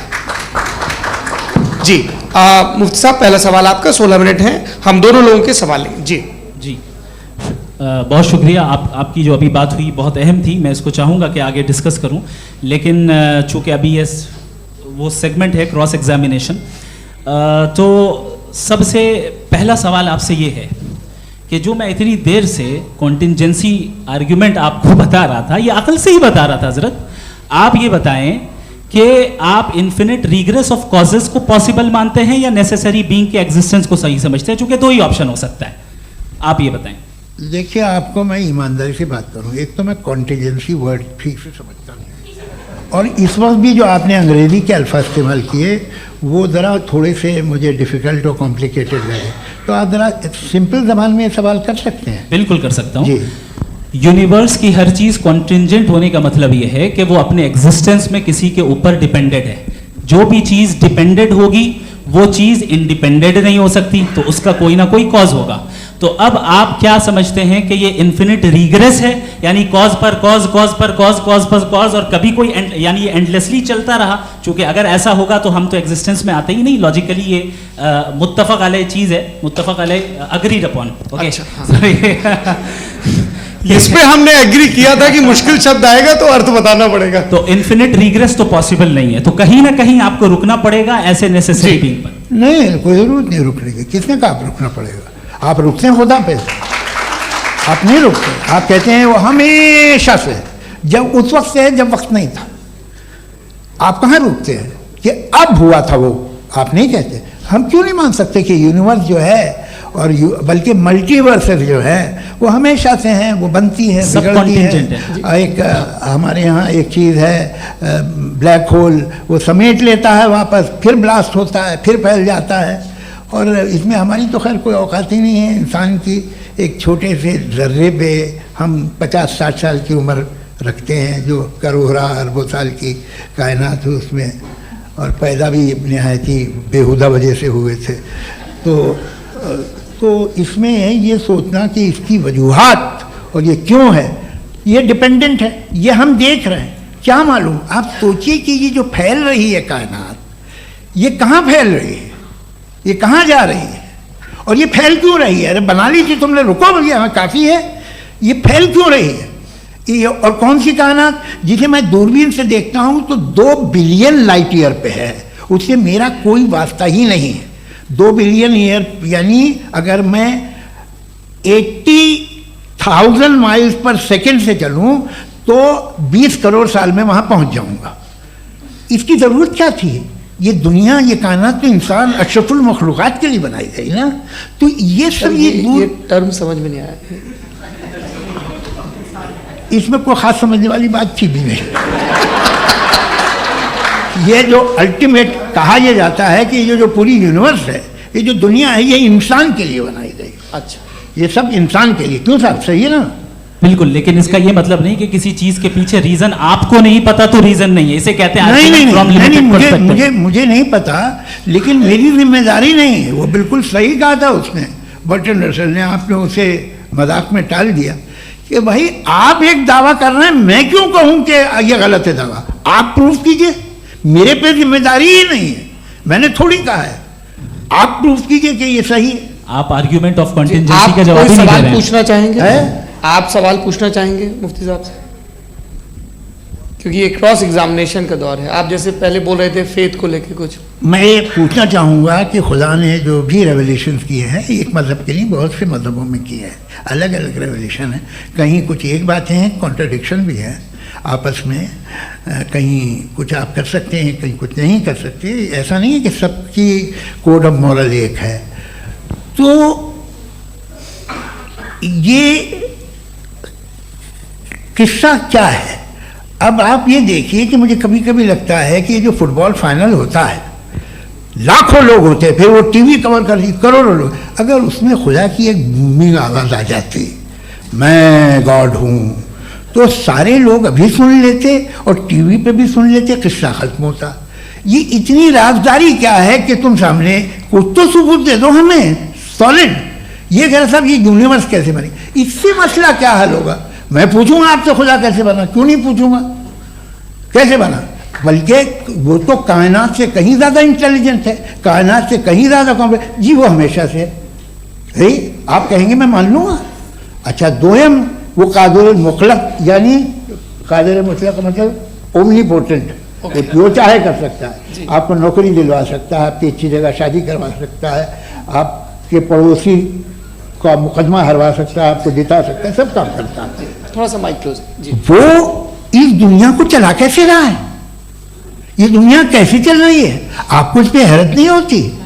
या क़यामत के बाद कभी एक जस्टिस होगा, जब ये बच्चा मर चुका होगा जिसकी दज्जियाँ उड़ गई बम से, इसको इंसाफ मिलेगा तब? अच्छा, अब जवाब दूं? हाँ जी। मैं वही सीधे आप की तरफ आता हूं। सबसे पहले आपने रेवलेशन और स्क्रिप्चर्स की बात की, इस पे मैं बात कर सकता हूं लेकिन आज नहीं करूंगा चूंकि वक्त कम है, कभी और इस पे डिस्कस करेंगे। मैं तैयार हूं उस पे भी बात करने के लिए। ये अभी से राउंड 2 की भूमिका तय हो रही है। Does God exist round 2? जी। चूंकि आज गॉड के एग्जिस्टेंस पे बात है तो मैं उसी के रिलेटेड जो है आपके सवालात को एंटरटेन भी करूंगा और मैं भी पूछूंगा। आपने कहा कि आपने साबित ही नहीं किया, जबकि आर्ग्यूमेंट ऑफ कॉन्टिजेंसी बुनियादी आर्ग्यूमेंट है। आप मुझे कॉन्टिजेंसी का मतलब बताइए, आपका मतलब क्या कॉन्टिजेंसी? कॉन्टिजेंसी का मतलब ये हुआ कि हर वो वजूद जो किसी भी चीज का पाबंद है, हर वो वजूद या हर वो चीज जो अपने एग्जिस्टेंस में किसी भी चीज के पाबंद है और उससे बाउंड है, उसको उसकी जरूरत है, उस पर डिपेंड करती है, तो जाहिर सी बात है कि उसका कोई ना कोई कॉज होता है। ये तो अक्ल की बात है, ये आप रीजनिंग की बात करते हैं, मैं वही कर रहा हूं। दूसरी चीज आपने ये बात कही कि इतने बिलियन लाइट ईयर्स दूर है, उसका मेरा क्या लेना देना। फिर मेरे ख्याल से आपको ये नहीं कहना चाहिए I think therefore I am an atheist. आपको सोचना चाहिए, सिर्फ आप एक लिमिटेड दायरे में रहकर नहीं सोचें बल्कि बाहर निकलकर सोचें। आपने तीसरा सवाल किया, आपने 2-3 सवाल एक साथ। ऐसी बातें ना कीजिए, कुछ लोगों को इतराज हो जाएगा आप पे कि आप कुछ भी सोचें, ये इजाजत आपको है नहीं, मुझे है।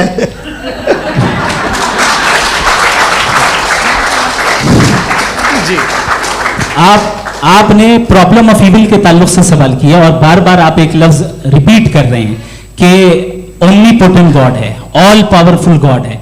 यही तो दरअसल समझना है कि गॉड का कॉन्सेप्ट क्या है। प्रॉब्लम ऑफ इविल जो है, प्रॉब्लम ऑफ इविल दर हकीकत 2 असम्पशंस पर कायम है।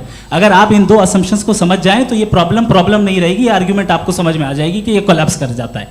पॉइंट नंबर 1, यानी जो आपका सबसे पहला फॉल्स असम्पशन है कि गॉड मर्सीफुल है, ओमनीपोटेंट है, दुनिया में जुल्म हो रहा है। लेकिन आपको यह समझना चाहिए कि हमारे वर्ल्ड व्यू के मुताबिक गॉड सिर्फ ओमनीपोटेंट और सिर्फ मर्सीफुल नहीं है, बल्कि वो ऑल वाइज भी है और वो ऑल नोइंग भी है। उसके हर काम के पीछे हिकमत और विजडम है। ये कोई जरूरी नहीं है कि वो हिकमत और विजडम आपको समझ में आए या मुझे समझ में आए।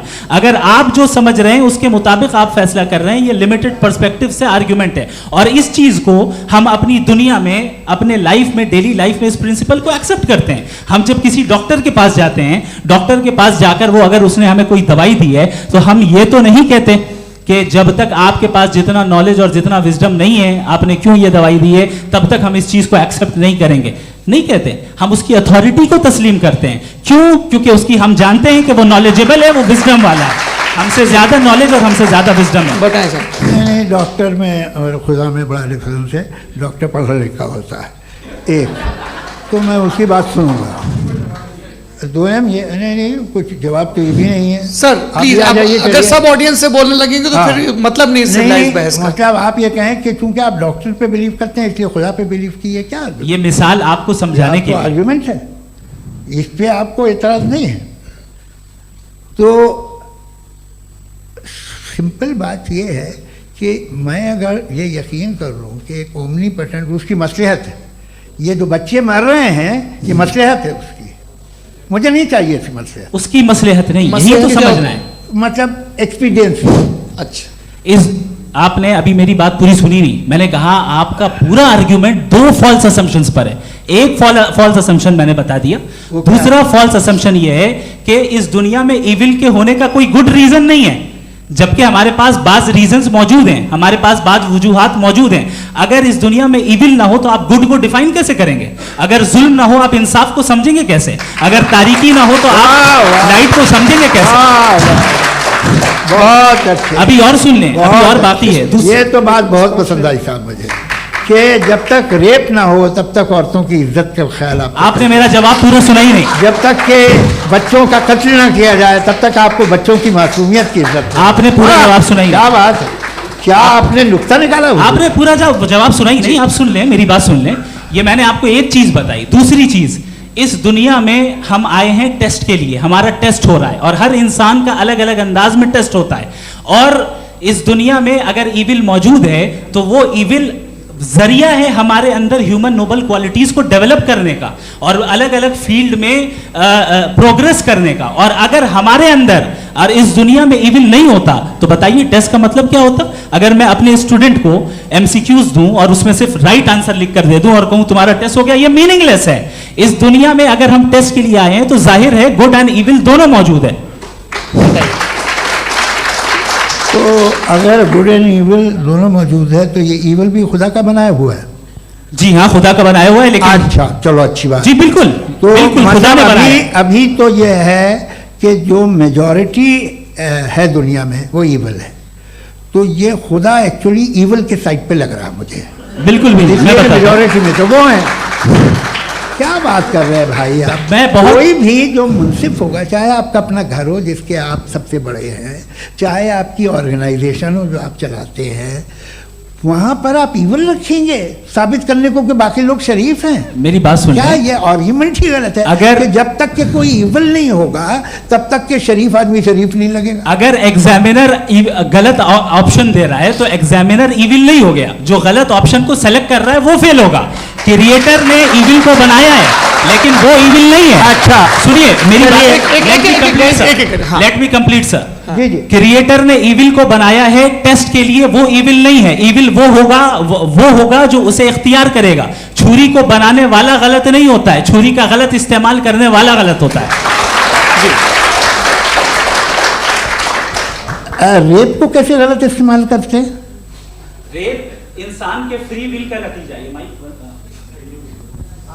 ये रेप कैसे गलत इस्तेमाल होता है? ये मुझे अब सुन लें, गलत इस्तेमाल होता है। हाँ मैं बता रहा हूँ ना, कैसे गलत? मैं बता रहा हूँ कि जो ईविल इस दुनिया में मौजूद है उसके कई सारे तरीके हैं। एक तरीका इंसान का अपना फ्री विल है। अब अगर कोई रेपिस्ट रेप कर रहा है तो इसका गॉड का कसूर नहीं है, वो अपने फ्री विल का गलत इस्तेमाल कर रहा है, उसको सजा मिलनी चाहिए। अच्छा। और उसी के लिए जहन्नम बनाई गई है।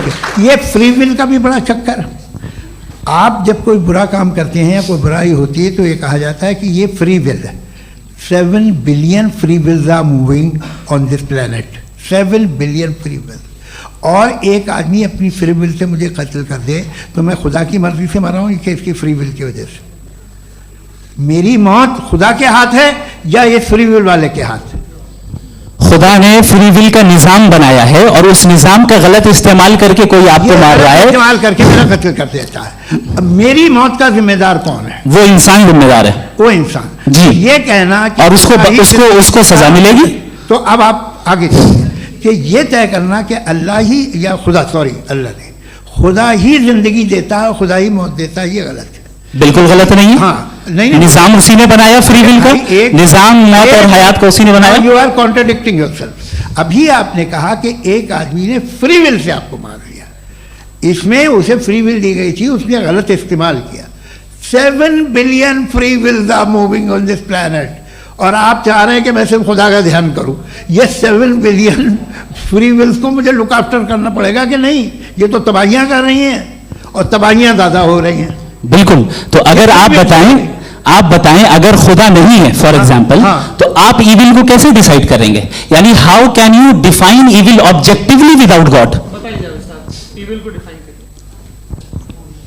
देखिए दुनिया में 2 तरह के जानवर हैं, एक जो अकेले रहते हैं जंगल में और एक जो ग्रुप्स में रहते हैं। ग्रुप में जो भी रहेगा, चाहे वो आपका फाउंडेशन हो, चाहे कोई क्लब हो, चाहे कोई पॉलिटिकल पार्टी हो, चाहे कोई यूनिट हो, उसमें आपको इंटरैक्ट करने के रूल बनाने पड़ेंगे। यानी लोग तय करेंगे। लोग तय करेंगे। अगर लोगों ने ये तय किया कि किसी का रेप करना सही है, आप जस्टिफाई करेंगे? नहीं, आपका फाउंडेशन तो ये हो गया ना कि लोग ही विल डिसाइड करेंगे। नहीं। अरे दुनिया में ऐसे ग्रुप्स हैं जो रेप को जायज़ मानते हैं सर्टेन हालात में। मैं डिटेल में नहीं जानूंगा, आप भी जानते हैं। ये जो आईसिस वाले थे जिन्होंने क्या किया था, तो उन्होंने क्या किया उसका खुदा से कोई ताल्लुक नहीं है सर। मैंने सिंपल सवाल किया कि ईविल को आप डिफाइन करते कैसे हैं? आइए वापस आइए जी। आप साथ में तभी रह सकते हैं जब कुछ आप ऐसे उसूल डेवलप करें जिसमें हर एक का बेसिक तहफ़्फ़ुज़, हर एक का बेसिक राइट हो और हर एक को कोई आराम मिले। यही तरीक़ा है किसी भी ऑर्गेनाइजेशन जिसमें एक से ज़्यादा लोग हैं और वो ऐसे चलती है ज़िंदगी। उसमें अगर आप गड़बड़ करेंगे तो तबाही होगी, नुकसान होगा, बर्बादियाँ आएंगी। और अगर उसमें आप घर ले लीजिए ना, एक हस्बैंड है, एक वाइफ है, बच्चे हैं, वालदा भी हैं, 2 बहनें भी हैं, एक भाई भी है। अब इसमें कोई निज़ाम आपको चाहिए साथ में रहने का, और एक दूसरे पे भरोसा रहे, एक दूसरे के बहीख्वाह हों, एक दूसरे की मदद करें, ऐसी जिंदगी। सर आपकी बात आ गई, आप ये कह रहे हैं कि लोग डिसाइड करेंगे क्या सही है क्या गलत है, यही है मेजॉरिटी डिसाइड करेगी क्या सही है क्या गलत है? अरे भाई बिल्कुल। मेजॉरिटी अगर ये कहे कि नाजी जर्मनी के साथ जिस तरह मेजॉरिटी थी कि जेनोसाइड करना सही है, आप जस्टिफाई करेंगे? उस वक्त आपका ये सवाल सिर्फ उसके बाद क्लोजिंग। हाँ, उस वक्त प्लेनेट पे जो लोग थे उनमें कितने लोग हिटलर को सही समझते? अच्छा, प्लेनेट की मेजॉरिटी तय करेगी, सोसाइटी की नहीं। प्लेनेट की मेजॉरिटी गॉड के एग्जिस्टेंस को सही मानती है, आप क्यों नहीं मानते?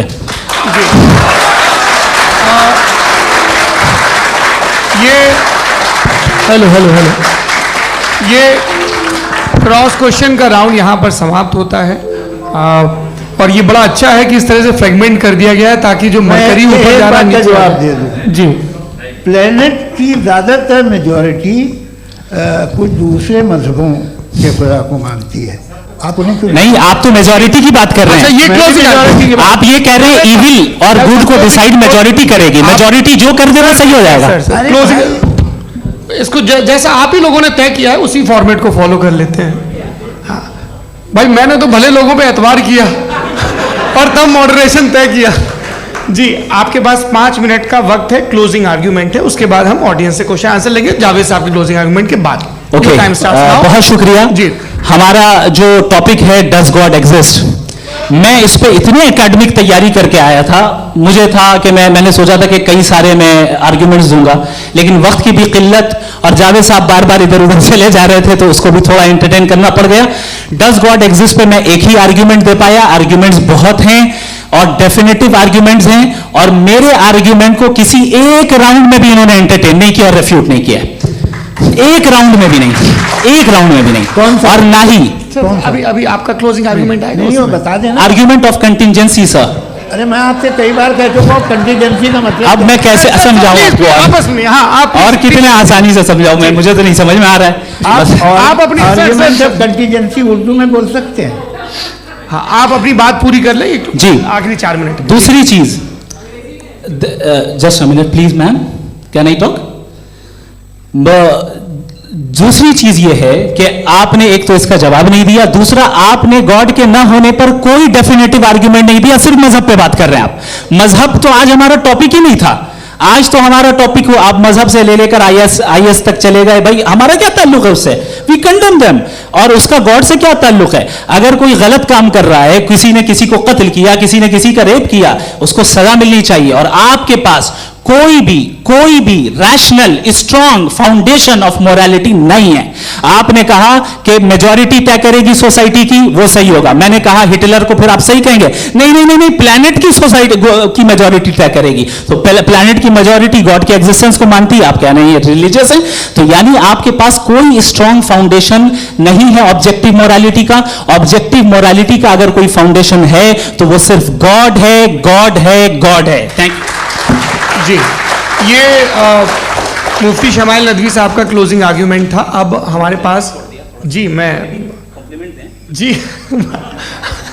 ये बड़ा अच्छा है कि दोनों लोगों को मॉडरेटर से शिकायत भी और बोल रहे भाई हमारी शाबाशी भी तो करते चलो। अब मेरी बात जी, आपके पास जावेद अख्तर साहब 5 मिनट का वक्त है, ये आपका क्लोजिंग आर्ग्यूमेंट है, टाइम रीसेट कर दें जी।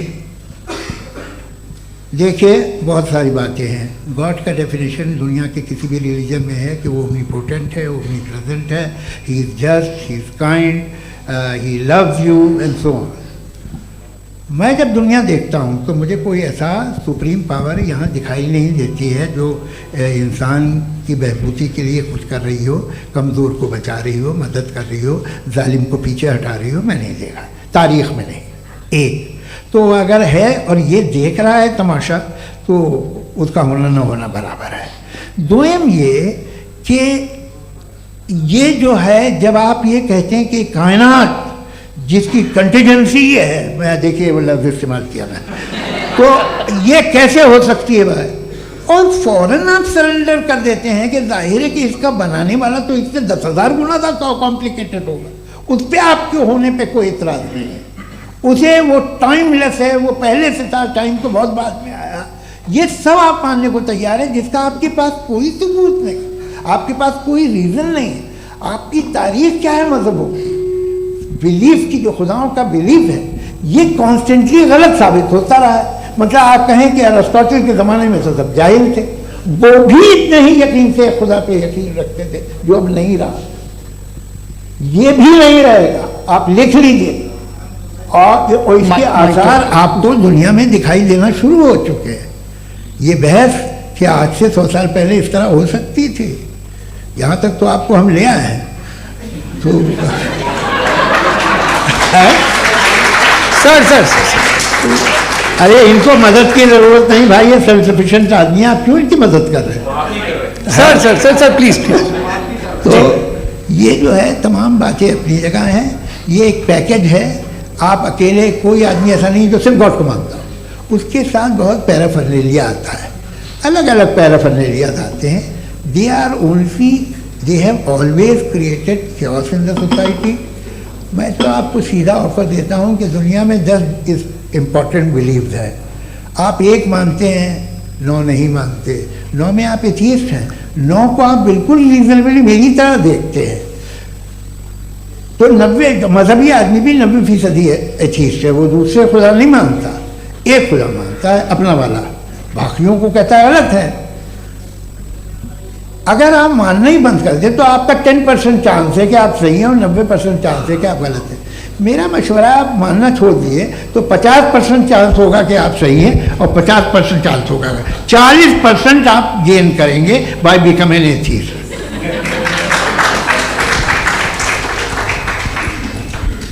ये एक फरसूदा ख्याल है, ये ख़त्म हो रहा है।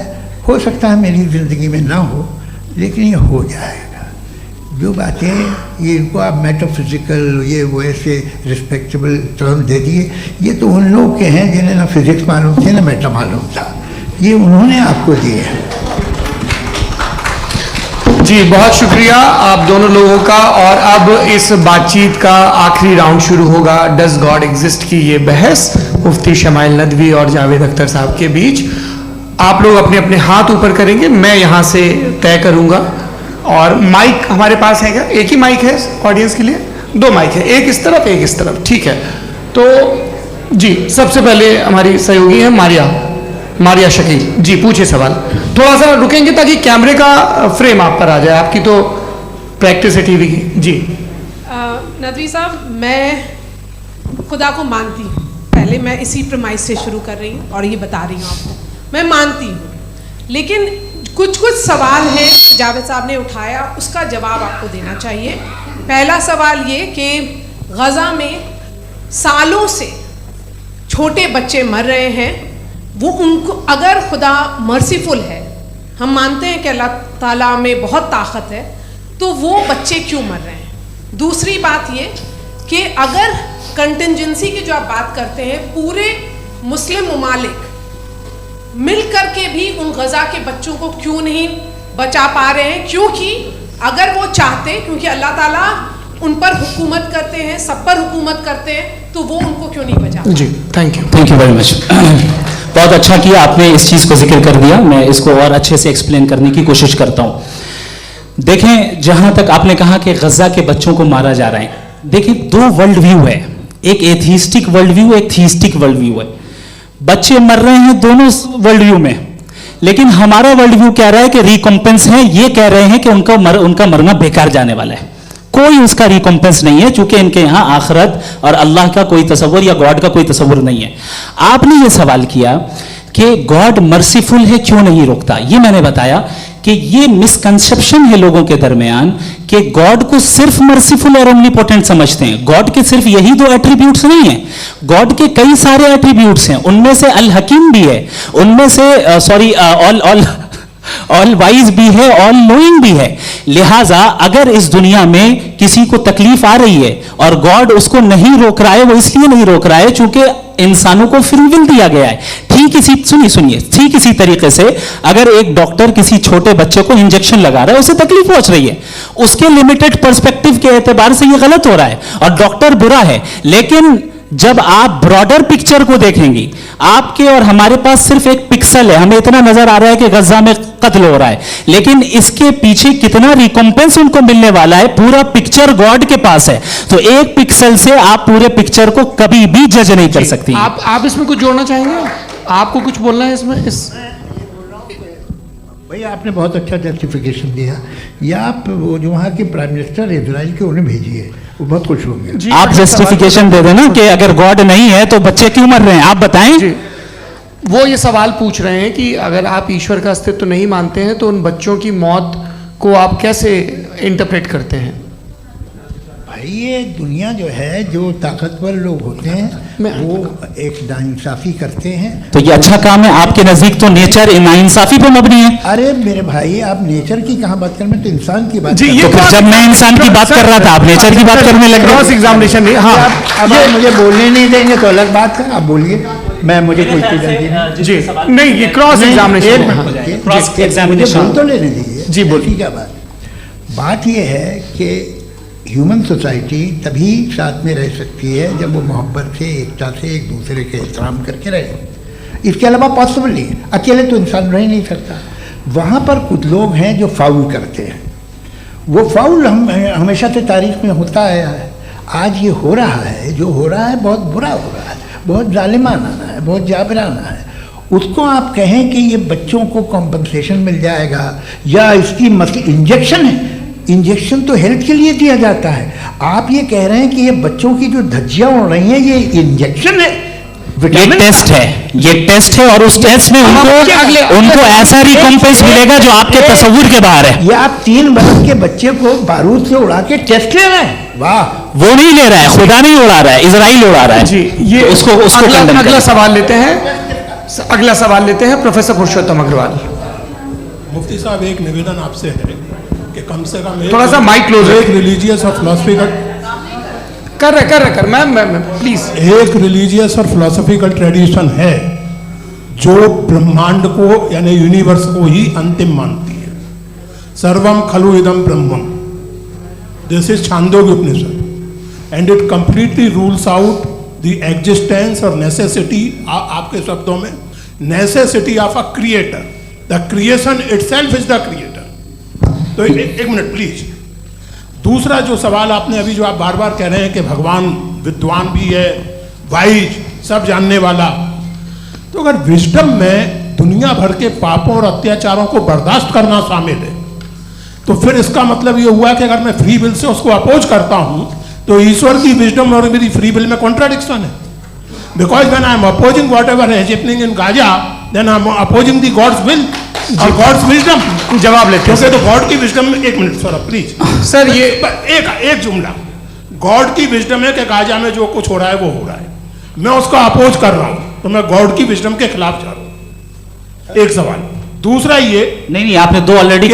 सर आप और सवाल कर लें, लेकिन मुझे 2 जवाब दें। पहले आपने ये कहा, सुनिए मेरी बात सुनिए। भाई इजराइल के मुताबिक तुम्हारा ठीक हो रहा है ना? नहीं हो रहा है, ठीक नहीं हो रहा है, मैं बता रहा हूँ क्या हो रहा है। आप तशरीफ रखिए, मैं बता रहा हूँ क्या हो रहा है।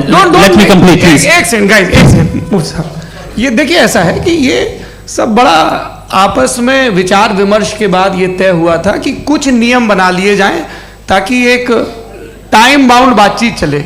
और भाई साहब, आप बड़ा जरूरी काम कर रहे हैं लेकिन कैमरे के फ्रेम में आके उस काम को गड़बड़ कर दे रहे हैं। ठीक है गुरु, अब मेरे को कहीं का गुस्सा कहीं निकालना था, सॉरी। नहीं, कोई गुस्सा नहीं है जी। तो प्रोफेसर ने सवाल पूछे, आप उनके जवाब दें, और थोड़ा ये सब लोग थोड़ा ख्याल रखें भाई, सवाल संक्षिप्त रखें जी। आपने 2 सवाल किया। सबसे पहला ये कहा कि हमारे पास ये कॉन्सेप्ट है कि ये यूनिवर्स खुद नेसेसरी बीइंग है, creation itself is the creator. How irrational is this कि मैं एग्जिस्ट करूंगा बाद में लेकिन अभी एग्जिस्ट कर भी रहा हूं, यानी एक ही टाइम में एग्जिस्ट भी कर रहे हैं, नहीं भी कर रहे हैं। This is not true. दूसरी चीज आपने कहा कि अगर इजराइल में सॉरी माफ कीजिएगा, Israel doesn't exist, occupied Palestine में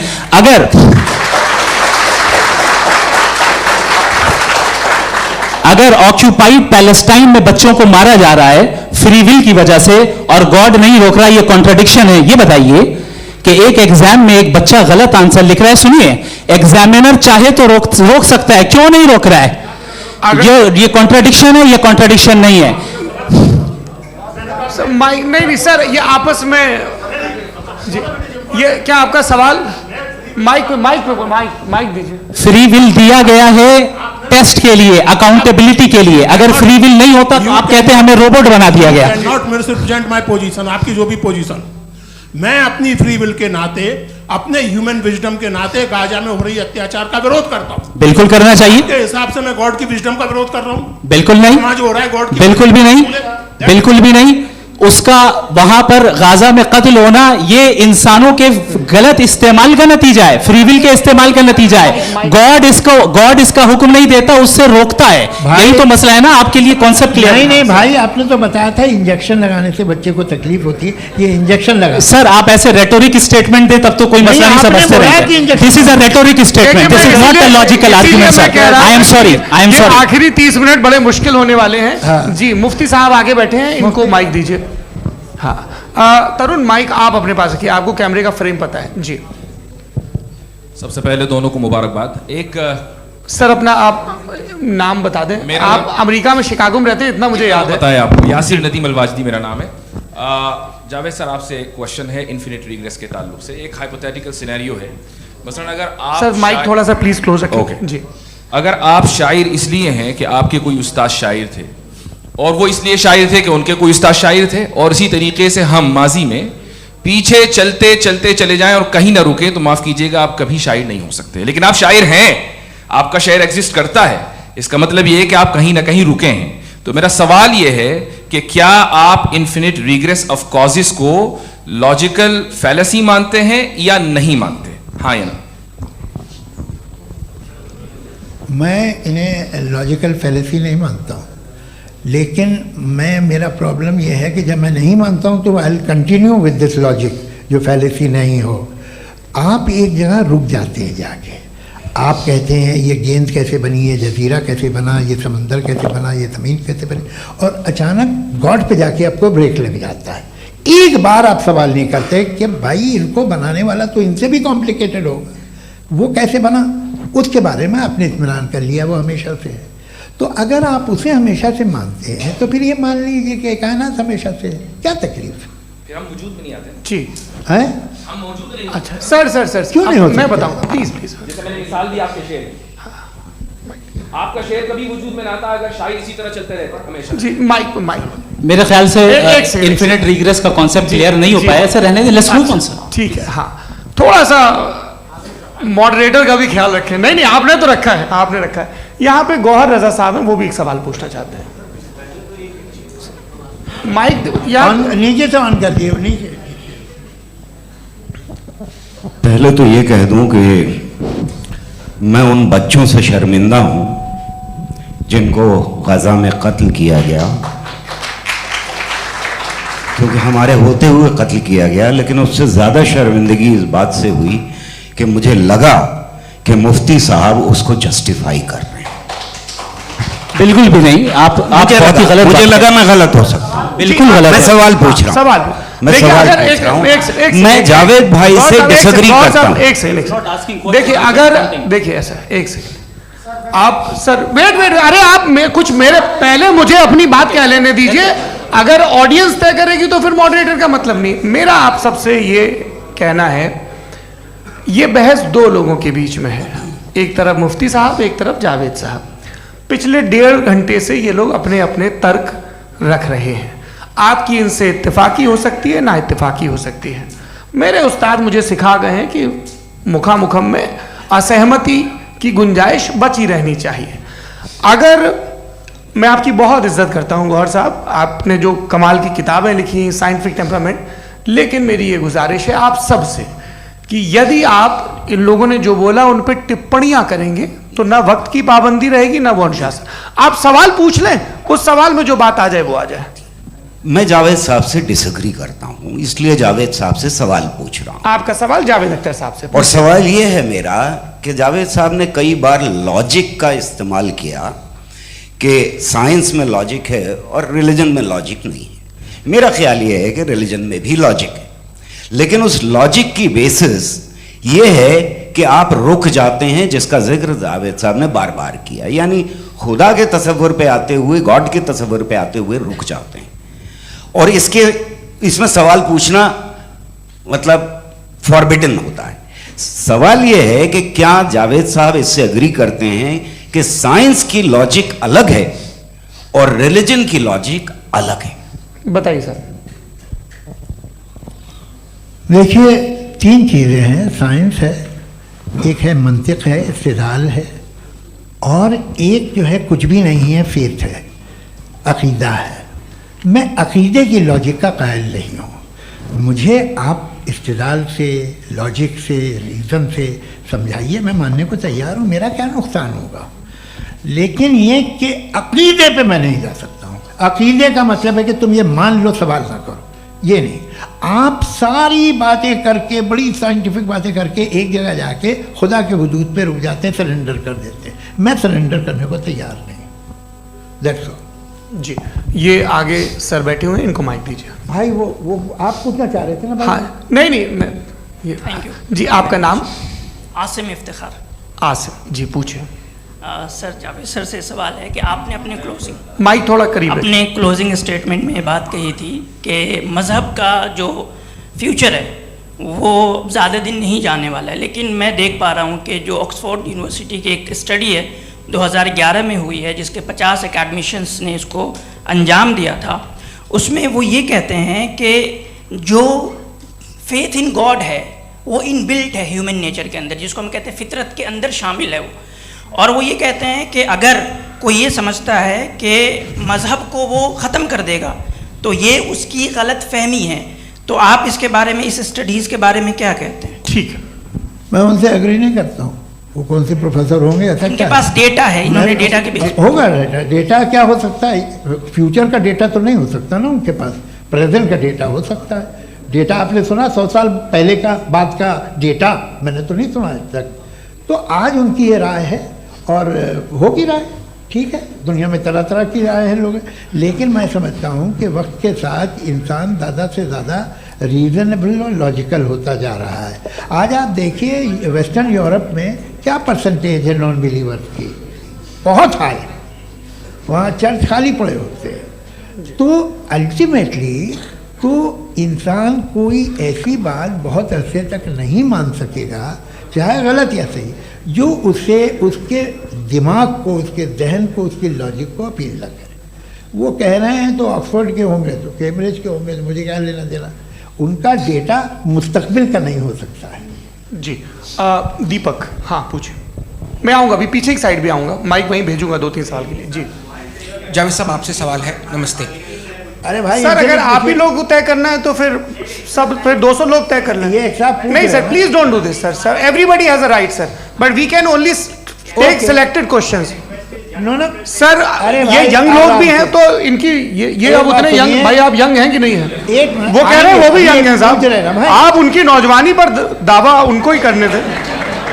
हाँ मुफ्ती साहब, आप यंग, हाँ पूछे। अरे भैया सर, मेरा सवाल ये है, इनसे भी तो पूछो जी। नहीं, बस आपसे एक सवाल है। जैसे थीस्टों के पास अपने जो ईश्वर को मानते हैं उनके पास अपने सोशल गेट टुगेदर्स हैं। 5 रोज़ आज क्रिसमस आने वाला है, होली है, दिवाली है, ईद है। एथिस्ट क्या ऑफर कर रहे हैं? मतलब मैं इनकी दुकान से बोलूं, मैं आना चाहता हूं उस तरफ, पर मैं अट्रैक्ट नहीं हो पा रहा हूं। मैं सोशल गेट टुगेदर्स क्या है आपके पास? वो ये कह रहे हैं कि जो धार्मिक लोग हैं, अलग अलग धर्म के लोग, उनके उत्सव त्योहार कॉन्ग्रेगेशन बहुत हैं। अब आपको मैं एक सुनाता हूँ, यहाँ हिस्टोरियन भी बैठे हैं। मृदुला जी, आप बताइएगा सही है कि नहीं। ये एक कॉन्स्टेंटाइन, एक ग्रीक रोमन बादशाह था जो क्रिश्चियनिटी आने के 400 साल बाद उसने डिसाइड किया कि मैं क्रिश्चियन हो जाऊंगा, मेरी पूरी स्टेट कैंसिल हो जाएगी। उस ज़माने में ऐसे ही होता था, राजा जो धर्म इख्तियार करता था वो जनता भी कर लेती थी, इसलिए कि वो हो गया था बैंकक्रप्ट। और उसे जो मेडिटेरियन कोस्ट के रिच क्रिश्चियन वो थे मर्चेंट, उससे पैसा चाहिए था। तो उसने कहा यार क्रिश्चियन हो जाओ। तो उसने अपने वजीर से कहा कि भाई ये हिस्ट्री है कि अब हम लोग क्रिश्चियन हो जाते हैं।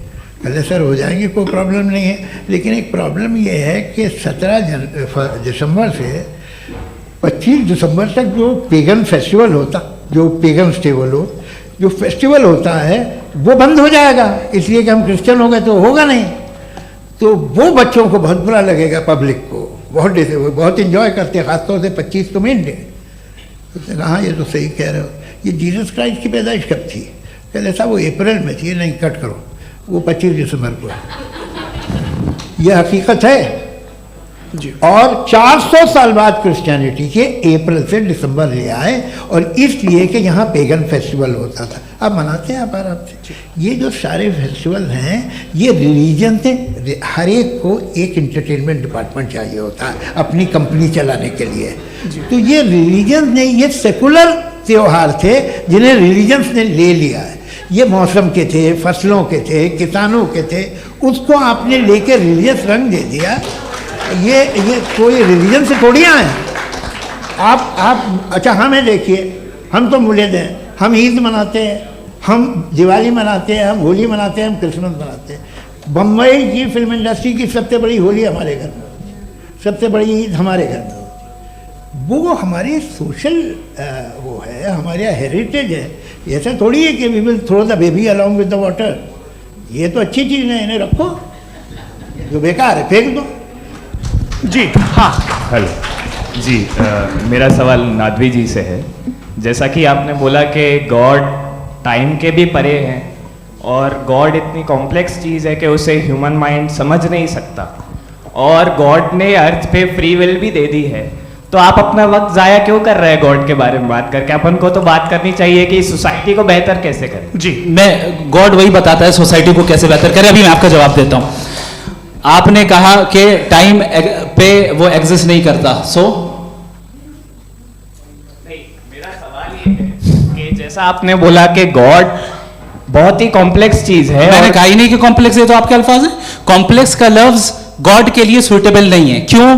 क्योंकि कॉम्प्लेक्स वो चीजें होती हैं जो ऑब्जेक्ट हो। God is not an object जिसको आप इंस्ट्रूमेंट के जरिए लेबोरेटरी में जाके टेस्ट करें, oh it's very complex. No, वो कोई कार का इंजन नहीं है। वो फिलोसॉफिकली नेसेसरी बीइंग ऐसी बीइंग है जो सिंपल बीइंग है। हाँ, आप उसको मुकम्मल तौर पे उसकी तमाम हिकमतों को जान ले और हर चीज को जान ले, ये पॉसिबल नहीं है, क्योंकि वो ऑल वाइज है, आप ऑल वाइज नहीं है, और वो खुदा है, वो आपको सारी चीजें बता दे, ये जरूरी नहीं। मेरा सवाल ये नहीं था, मेरा सवाल ये था कि जब गॉड इतना परे है इस दुनिया से कि उसने अर्थ पे फ्री विल भी दी है, हम सब ह्यूमंस की फ्री विल है, और जो सोसाइटी में हो रहा है वो अपन लोग डिसाइड करेंगे, तो अपन लोग डिसाइड नहीं करेंगे ना, अपन लोग डिसाइड नहीं करेंगे। गॉड जो है, गॉड ने वो उसकी जात, उसकी एग्जिस्टेंस टाइम एंड स्पेस से परे है, लेकिन वो हमारा टेस्ट ले रहा है और उसी गॉड ने हमें बताया कि तुम्हें क्या करना है क्या नहीं करना है, तो जाहिर है उस गॉड की बात सुनेंगे ना हम। जी, वो पीछे एक चश्मा लगाया जो मैम खड़ी हैं, उनको दीजिए। हाँ आप जी जी बिल्कुल आएंगे। देखिए मैं कोशिश कर रहा हूँ सब तरफ जाने की। हाँ उनको दीजिए माइक। जी हेलो सर, मैं ओमनी प्रेजेंट नहीं हूँ, टाइम पाबंद हूँ, और जहाँ तक कोशिश कर सकता हूँ करूँगा। जी अपना नाम बताइए। मेरा नाम उर्सुला है, मैं दिल्ली यूनिवर्सिटी की एक स्टूडेंट हूँ और मैं स्टूडेंट फेडरेशन ऑफ इंडिया से हूँ। मेरा सवाल मुफ्ती जी से है कि इस हॉल के इस कमरे में बैठ के हम लोग रेप की मोरालिटी के बारे में फिलोसफिकली बात तो कर सकते हैं, बट असलियत ये है कि रोज़मर्रा की ज़िंदगी में औरतें रेप के थ्रू गुजरती हैं, और हम लोग सिर्फ नंबर्स पे इस तरह नहीं देख सकते, क्योंकि कितनी औरतें हैं इन कंट्रीज़ में जहाँ पे आप बता रहे हैं कि केसेस कम हैं, जिनका एक्सेस है कि वो जाके केस फाइल कर सकें। कितनी औरतें हैं जो जिनको काम करने की आज़ादी है उन कंट्रीज़ में। यूरोप में ये आज़ादी आ गई, यूरोप में ये रूल्स आ गए, तो हम आज उसके बारे में बात कर पा रहे हैं। जी जवाब।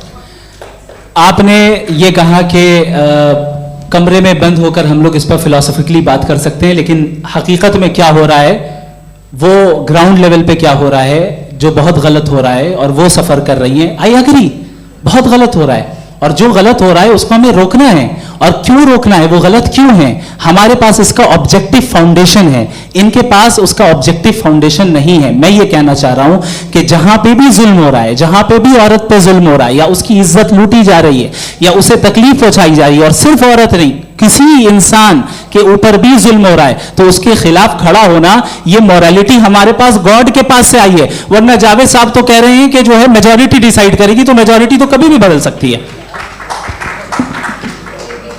क्या आप ये थोड़ी सी आपको गलतफहमी है। मैं अगर मेरे जुमले से ये मदना निकला या मैंने कहा, तो ये जुमला मैं वापस लेता हूँ, ये मेरा मतलब ही नहीं था कि मेजॉरिटी डिसाइड करेगी। मेजॉरिटी डिसाइड करे तो दुनिया में बड़ी, वैसे आपने कहा था ये जुमला, अच्छा हो सकता है, मैं मान रहा हूँ, बाद में रिकैप कर लेंगे। अरे एक सेकंड मैं अपनी एक्सप्लेनेशन देता हूँ। मुनासिब बात यह है कि हम सब के सब दिल में जानते हैं कि क्या अच्छा है क्या बुरा है, हमें पता है अच्छी तरह से। जो लोग बुरे काम करते हैं उन्हें भी मालूम अच्छा क्या है। यही तो सवाल था हजरत कि फिर ये मोरालिटी आई कहां से? क्रॉस एग्जामिनेशन, हाँ जी हाँ, मोरालिटी साथ रहने की डिजायर से आई, यानी साथ रहकर जो कुछ कह दे, जो कुछ कर दे, वो हो जाएगा? नहीं नहीं, तो आप कायदे से रह ही कर सकते हैं जब तक लोगों में मोरालिटी हो, वरना क्यास हो जाएगा। ये आपको कैसे पता? जी हमने देखा ना, जहां मोरालिटी का क्यास हो गया, हम देखते हैं। कहां पे देखते भाई? तो दुनिया में आप जो कह रहे हैं, आप अभी मैं अगर गलत हो रहा है इस बहस के बाद में आप लोगों को, सर मुफ्ती आप एपिस्टेमोलॉजी की बात कर रहे हैं, मैं ओंटोलॉजी की बात कर रहा हूं। मैं इस बहस के बाद आप दोनों लोगों को चाय पे होस्ट करूंगा, वहां पे क्रॉस एग्जामिनेशन कर लीजिएगा। अभी ऑडियंस का हक मार रहे हैं आप लोग भाई, सर जस्ट लोग हैं आप लोग। और ये भाई ये हाँ, उधर आएंगे, उधर जी सर आएंगे। अच्छा सर मेरा नाम लईकुर रहमान है और मैं अलीगढ़ मुस्लिम यूनिवर्सिटी का स्टूडेंट हूँ। और जहाँ तक मुझे पता है कि sir you are also product of Aligarh Muslim University. मैं भी उसी चमन का बुलबुल। हाँ सर, तो बहुत खुशी हुई मुझे जान करके कि मैं आपसे मिलूंगा। सवाल सर, मेरा सवाल यह है, सर सैयद अलैहिर्रहमा का नज़रिया यह था कि खुदा के वजूद को अक़ल के दायरे में रह कर के तलाश करना, न कि पूरी तौर से उसका इनकार कर देना। Sir how will you define it? नहीं तो ये तो आप इन्हें बताइए।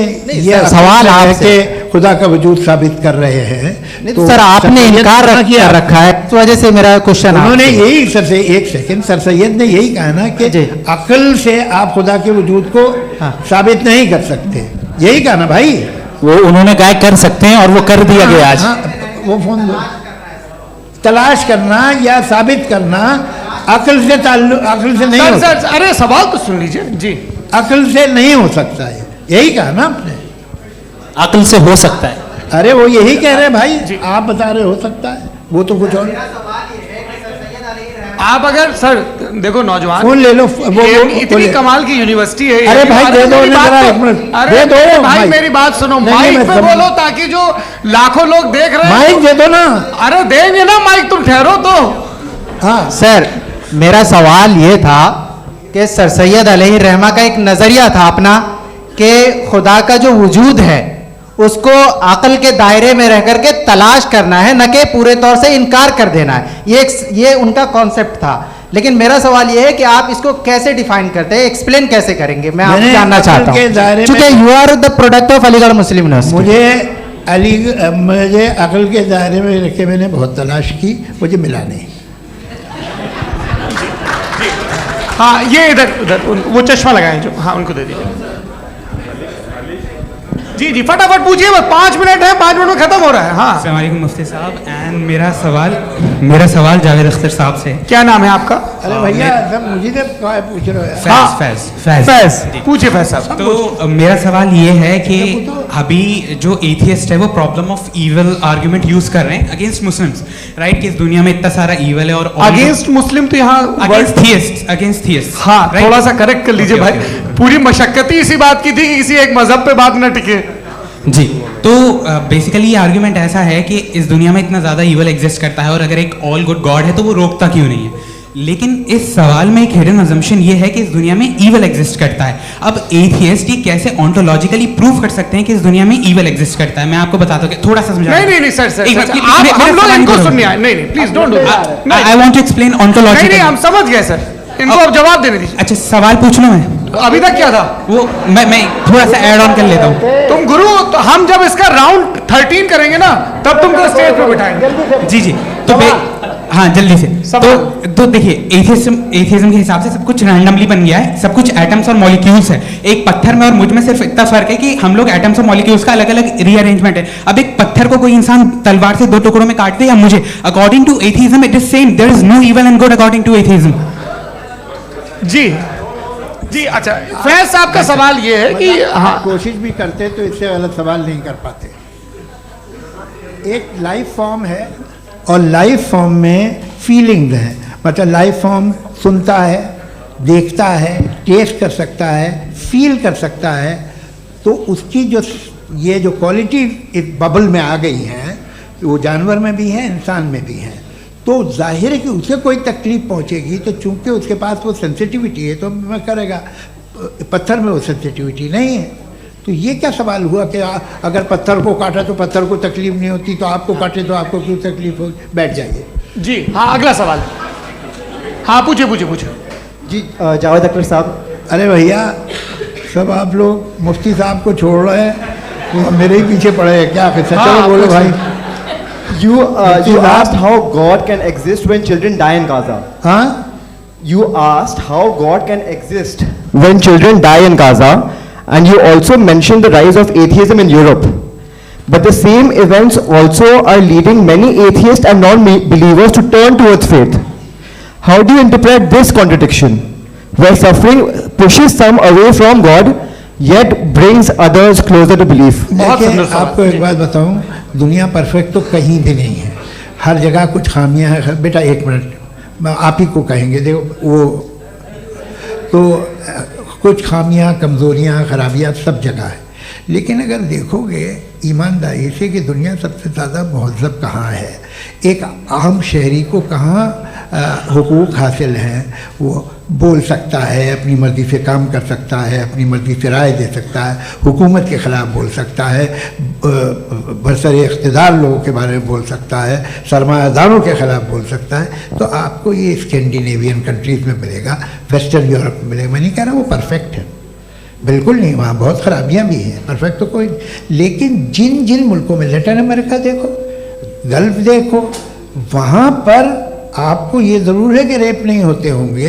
रेप की ज़रूरत क्या है भाई? उसको तो ख़रीद लो, घर में रखो, सड़क पर रेप करने की क्या ज़रूरत है? मगर सुनिए, मगर हकीकत ये है कि वहाँ शख्सी आज़ादी राय देने की, बोलने की नहीं है। जी, ये एक आखिरी सवाल मुफ्ती साहब से। हाँ मैम, इनको माइक दीजिए। शुक्रिया। मेरा नाम मनीषा है, मैं हरियाणा से आई हूँ। मैं मुफ्ती साहब से एक बात पूछना चाहती हूँ। आप बार बार जावेद साहब को कॉन्ट्राडिक्ट तो कर रहे हैं कि आपने ये कहा, लेकिन आप भी अजम्पशंस के बेसिस पे बात कर रहे हैं। आपने खुदा के होने का कौन सा प्रूफ पेश किया है, खुदा की एग्जिस्टेंस का? अब इस सवाल को अलग रहने दीजिए, कौन एथीस्ट है कौन नहीं है। और दूसरी बात जो आपने एक छोटी सी कही थी कि ये फ्री विल का इस्तेमाल करता है इंसान अपनी, लेकिन उस फ्री विल का इस्तेमाल में मतलब खुदा ने ये दे दी सबको ये इजाज़त कि वो कितना घिनौनापन और कितने ज़्यादा ख़राब से ख़राब तरीके इस्तेमाल कर सकते हैं। जवाब सुनते जी। आप फ्री विल को मानती है ना? ये अब कहती है कि फ्री विल नहीं है ना? मानती है ना? तो अब आपके पास इसका कोई एक्सप्लेनेशन नहीं है कि अगर एक इंसान उस फ्री विल का इस्तेमाल करके गलत काम कर रहा है और बच के अच्छी जिंदगी गुजार के निकल जा रहा है, उसका कोई रिकॉम्पेंस नहीं है। हमारे वर्ल्ड व्यू में जो इंसान गलत काम कर रहा है उसको भी रिकॉम्पेंस यानी उसका बुरा बदला मिलना है, और जो सही काम कर रहा है उसको सही बदला मिलना है। लिहाजा जो फ्री विल है वो इस तरीके से है कि एक लिमिटेड टाइम तक खुदा ने मोहलत दी है। ऐसा नहीं कि छूट दे दी, जो करना है करते रहो हमेशा। वक्त आएगा जब एग्जाम का टाइम खत्म होगा तब रिजल्ट आएगा, दौरान एग्जाम जबरदस्ती आपको नहीं बताया जाएगा। अरे भाई एक सवाल मुफ्ती साहब से मेरा, मुफ्ती साहब से रुक जाइए, आपसे फोन, आप इसके बाद आपसे यही रहेंगे वो। हाँ बोलिए। मैं मुफ्ती साहब एक ही सवाल करता हूँ कि अगर जो हो रहा है फ्री विल से हो रहा है और एक दिन बरोज़ क़यामत इंसाफ होगा मैशर में वगैरह वगैरह, तो दुआ क्यों मांगते हैं लोग? दुआ मांगते हैं इसके मतलब है अभी भी उसने ये डिपार्टमेंट रखा है कि मैं रोजमर्रा की जिंदगी में इंटरफेयर बिल्कुल बिल्कुल ही कैन। तो तुम कैन हो, तुम मुझे नौकरी दिला देते हो, मेरे बेटे को ग्रीन कार्ड दिला देते हो और 45,000 बच्चे मरते उन्हें रोकते नहीं हो। नहीं तो क्या आप ये कह रहे हैं कि इस दुनिया में जालिमों को कभी पकड़ ही नहीं होती है? अरे जो भी पकड़ होगी वो बच्चे रोते हैं। बिल्कुल देखिए, मैंने अपने ओपनिंग स्टेटमेंट में यही कहा था कि जनाब जावेद साहब सिर्फ इमोशनल आर्गुमेंट बेटी की जैसे this is an emotional argument. ये छोटे मोटे इसके पीछे का रीजन मैंने बताया क्या है। देखिए मैं बार बार यहाँ पर मंच से आप लोगों को सज्जनों इसलिए कह रहा हूं ताकि थोड़ा सा आपके कॉन्शियंस पे जोर रहे कि आपको ऑर्डर बचा के रखना है। वक्त तय हुआ था, ये वक्त पूरा हुआ, आपने इतने धैर्यपूर्वक सुना, मैं आप सबका बहुत बहुत शुक्रगुजार हूं। यदि इन दोनों विद्वानों की इच्छा होगी तो कभी हम इस बातचीत का राउंड 2, राउंड 3, यही तो देखिए खूबी है इंसान की कि बहस मुबाहसे में वो पड़ा रहता है। आप लोगों ने बड़े धैर्य का परिचय दिया, बहुत बहुत शुक्रिया। इसी के साथ ये बातचीत आप लोगों को मैं एक बात बता दूं, ये सारी बहस हो गई, अब मुफ्ती साहब और बड़े मुफ्ती साहब इन साथ के साथ मैं खाना खाने वाला हूँ।